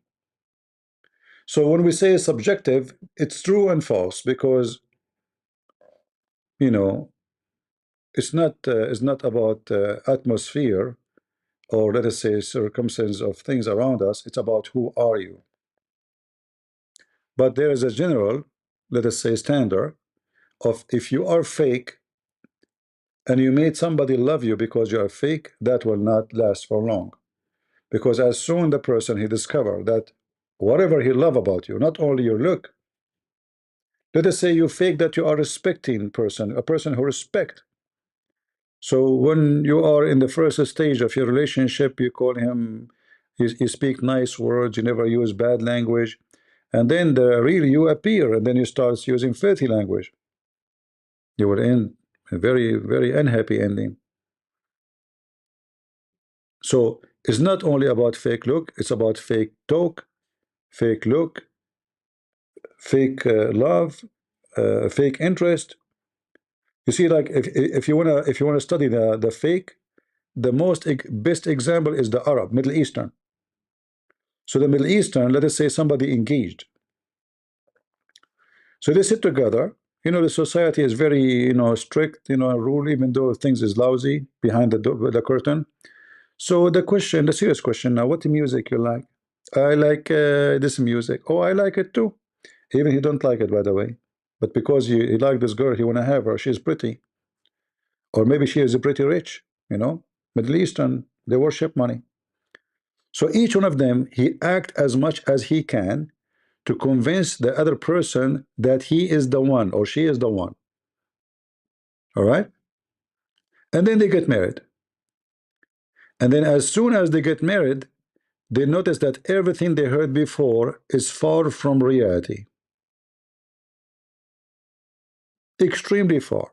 It was an acting stage, a nice movie, an Indian movie.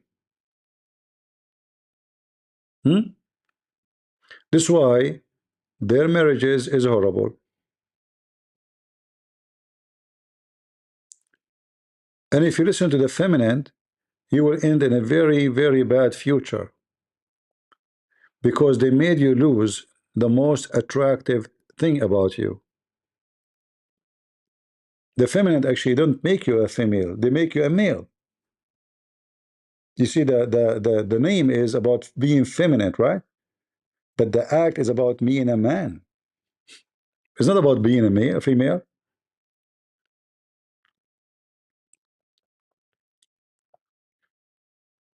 All right. Any other question for me?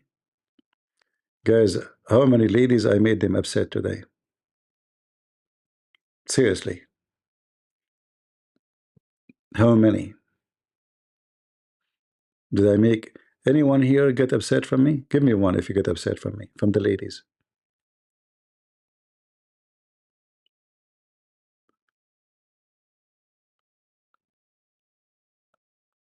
Let us see the vote. My heart is beating now. I'm afraid because, you know, I fear two things: the IDF and women. You know, both are deadly. I hope not too many. I want to live. King of Corinth, you know, you are a king, you are a guy. I would say it females. What's wrong with you? I'm not upset. Okay. I mean, guys, I said male, I said females. Why the males are voting? What's wrong with you? They are gender confused.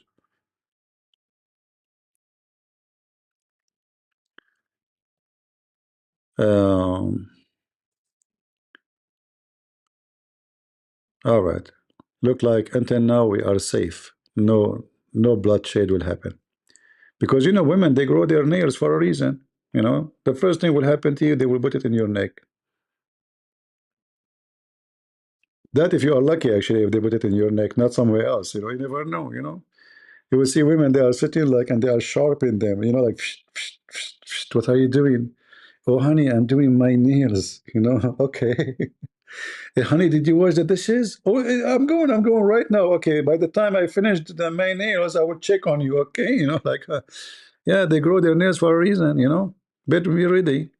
And they say to you, this is the soft gender. I don't know what is soft about them. I mean, I have no idea what is soft about. Soft. This is a soft. Um. All right, all right. I was joking, by the way. Yeah, but by the way, I get disgusted from long nails. Honestly, you see some women, their nails is like 5 inches. That's really disgusting. You look like Satan. You look like you are married to a spider. What is that? And the other day, I went to an office, and the woman, she is working with her computer.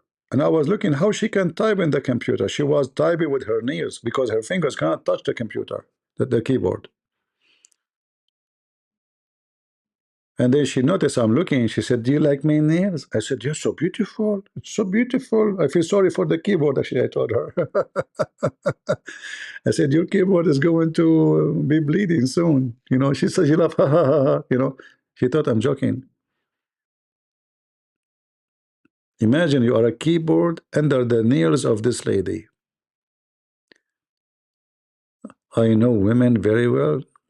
Yeah, I analyze things. I think I'm a thinker, not a drinker. Yeah. No, honestly, if I see, let me show you. Let me show you how some. Let me scare you to give you an idea what women they can be. Um,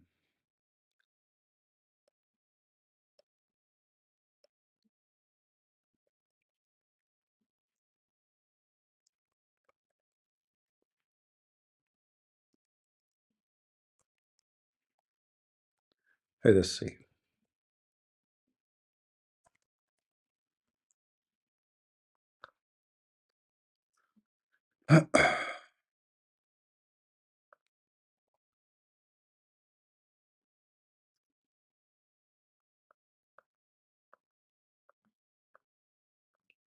Yeah, until now I don't see any scary nails, but let's see.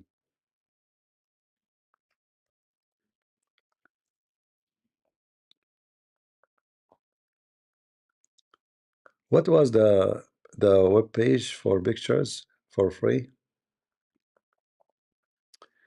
Uh, I think it was called Unsplash, right? Yeah, Unsplash. Nails. Let us see.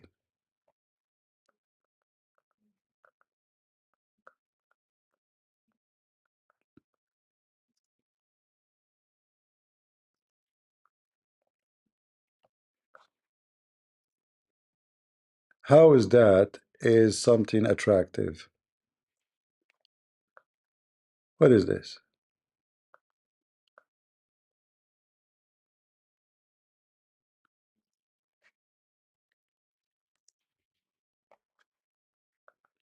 Like those are normal, not a big deal. But there is some.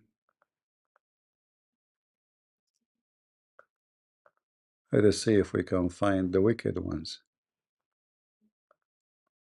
Until now, we don't see.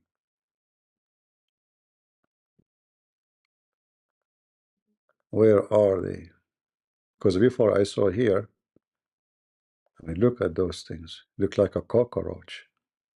Literally, they look like a cockroach in the top of your fingers. Where is the scary ones? I saw here before some scary, horrible scary. Look at this one. What is that? Is that a human hand? Oh boy.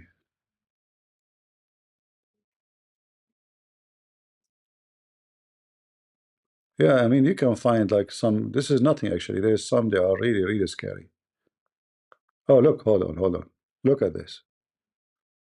Oh, this is nothing compared to others. There's, no. What you have in the top, look, what is this?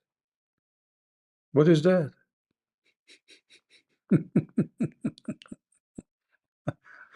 Ah, Lord have mercy. Yeah, I could not find really the ones I'm looking for. There's some they are, look at this. But still, this is nothing really. The one I was talking about is beyond imagination of stupidity. Uh,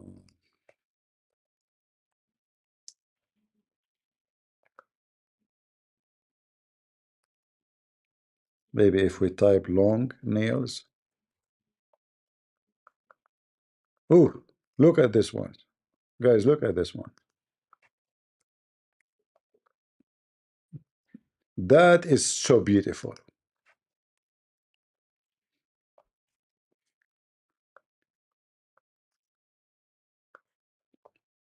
Let us be honest here. Isn't it, this is so beautiful? Who in the world wanna marry you? I will vomit if there is somebody in front of me eating with me have such nails. That is wicked, disgusting. Yeah, there's many of those like this, you know, like something really wicked. This is just wicked, right? So, you know, beauty is not about those things you add yourself. If you do it, you look stupid, you look shallow. The man will not look at you with respect. He will see only a shallow brain. He will not see an intelligent person. Yeah. And you know, we give advice for people. It's up to you. You do what you think is good for you.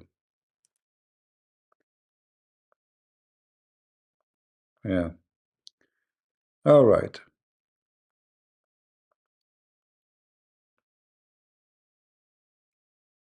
Crazy word. What we can do. Look at this here.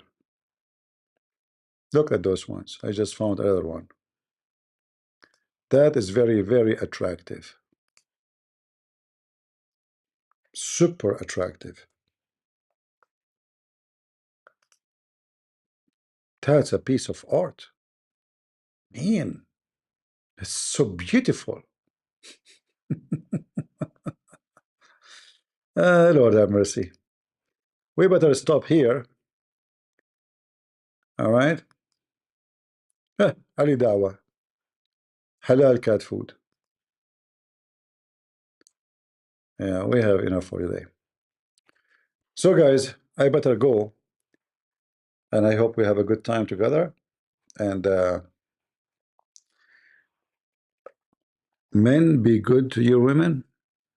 Love them, protect them, and never abuse them. And women, be good to your men.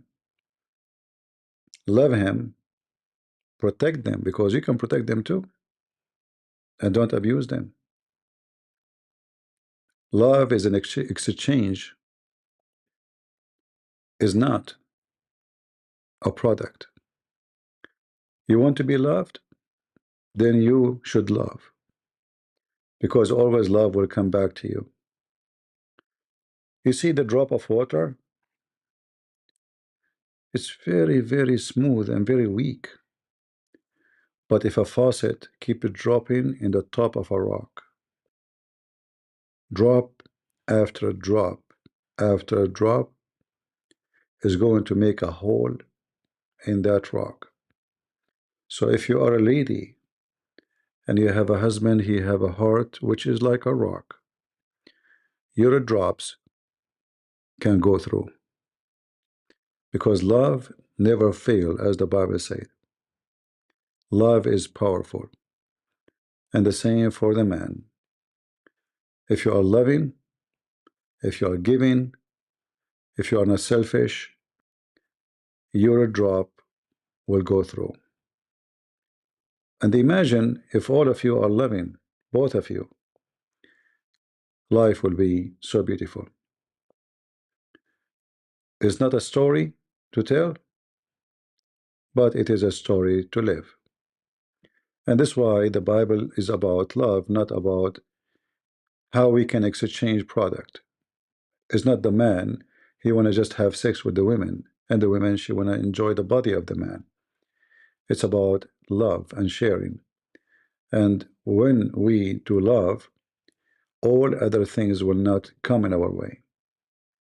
You start picking on your husband only when your love is dying. The same for the man, he start picking on his wife only when his love is dying. Because then your eyes see things you did not see before, because before you were in love. So you were forgiven. Even when she do wrong, you forgive her because you love her. But when you are not in love or going in that direction, you will be looking for any reason to be angry, upset, unhappy, drama seeker. And then the one who seek a drama, he will get what he deserves. So stay away from drama and be happy. And to live is an art. And how to die is an art too. So the smart person is the one who live happy and die happy. The idiot is the one who lives sad and die sad. So you choose which one you want to be. You want to live happy and die happy, or you want to live sad and spend your life crying and die sad. It's a decision you made. You made your own happiness and you made your own sadness. And number one reason for all of those is the balance of the intelligence in your head. Faith, knowledge, and balance is the key for success. So I want to say thank you all for being here, and I hope we learned something together today. And if I said anything about ladies, it's my personal opinion. You don't have to accept what I say, but I just say to you what I like about women, what I don't like about women, and I said what I like about men to be, and what I don't like about men. So it is my opinion, not necessarily yours. Thank you all for being here. May the Lord bless you. And until we see you again, God is good. So is Jesus. And we are the crusade. See ya.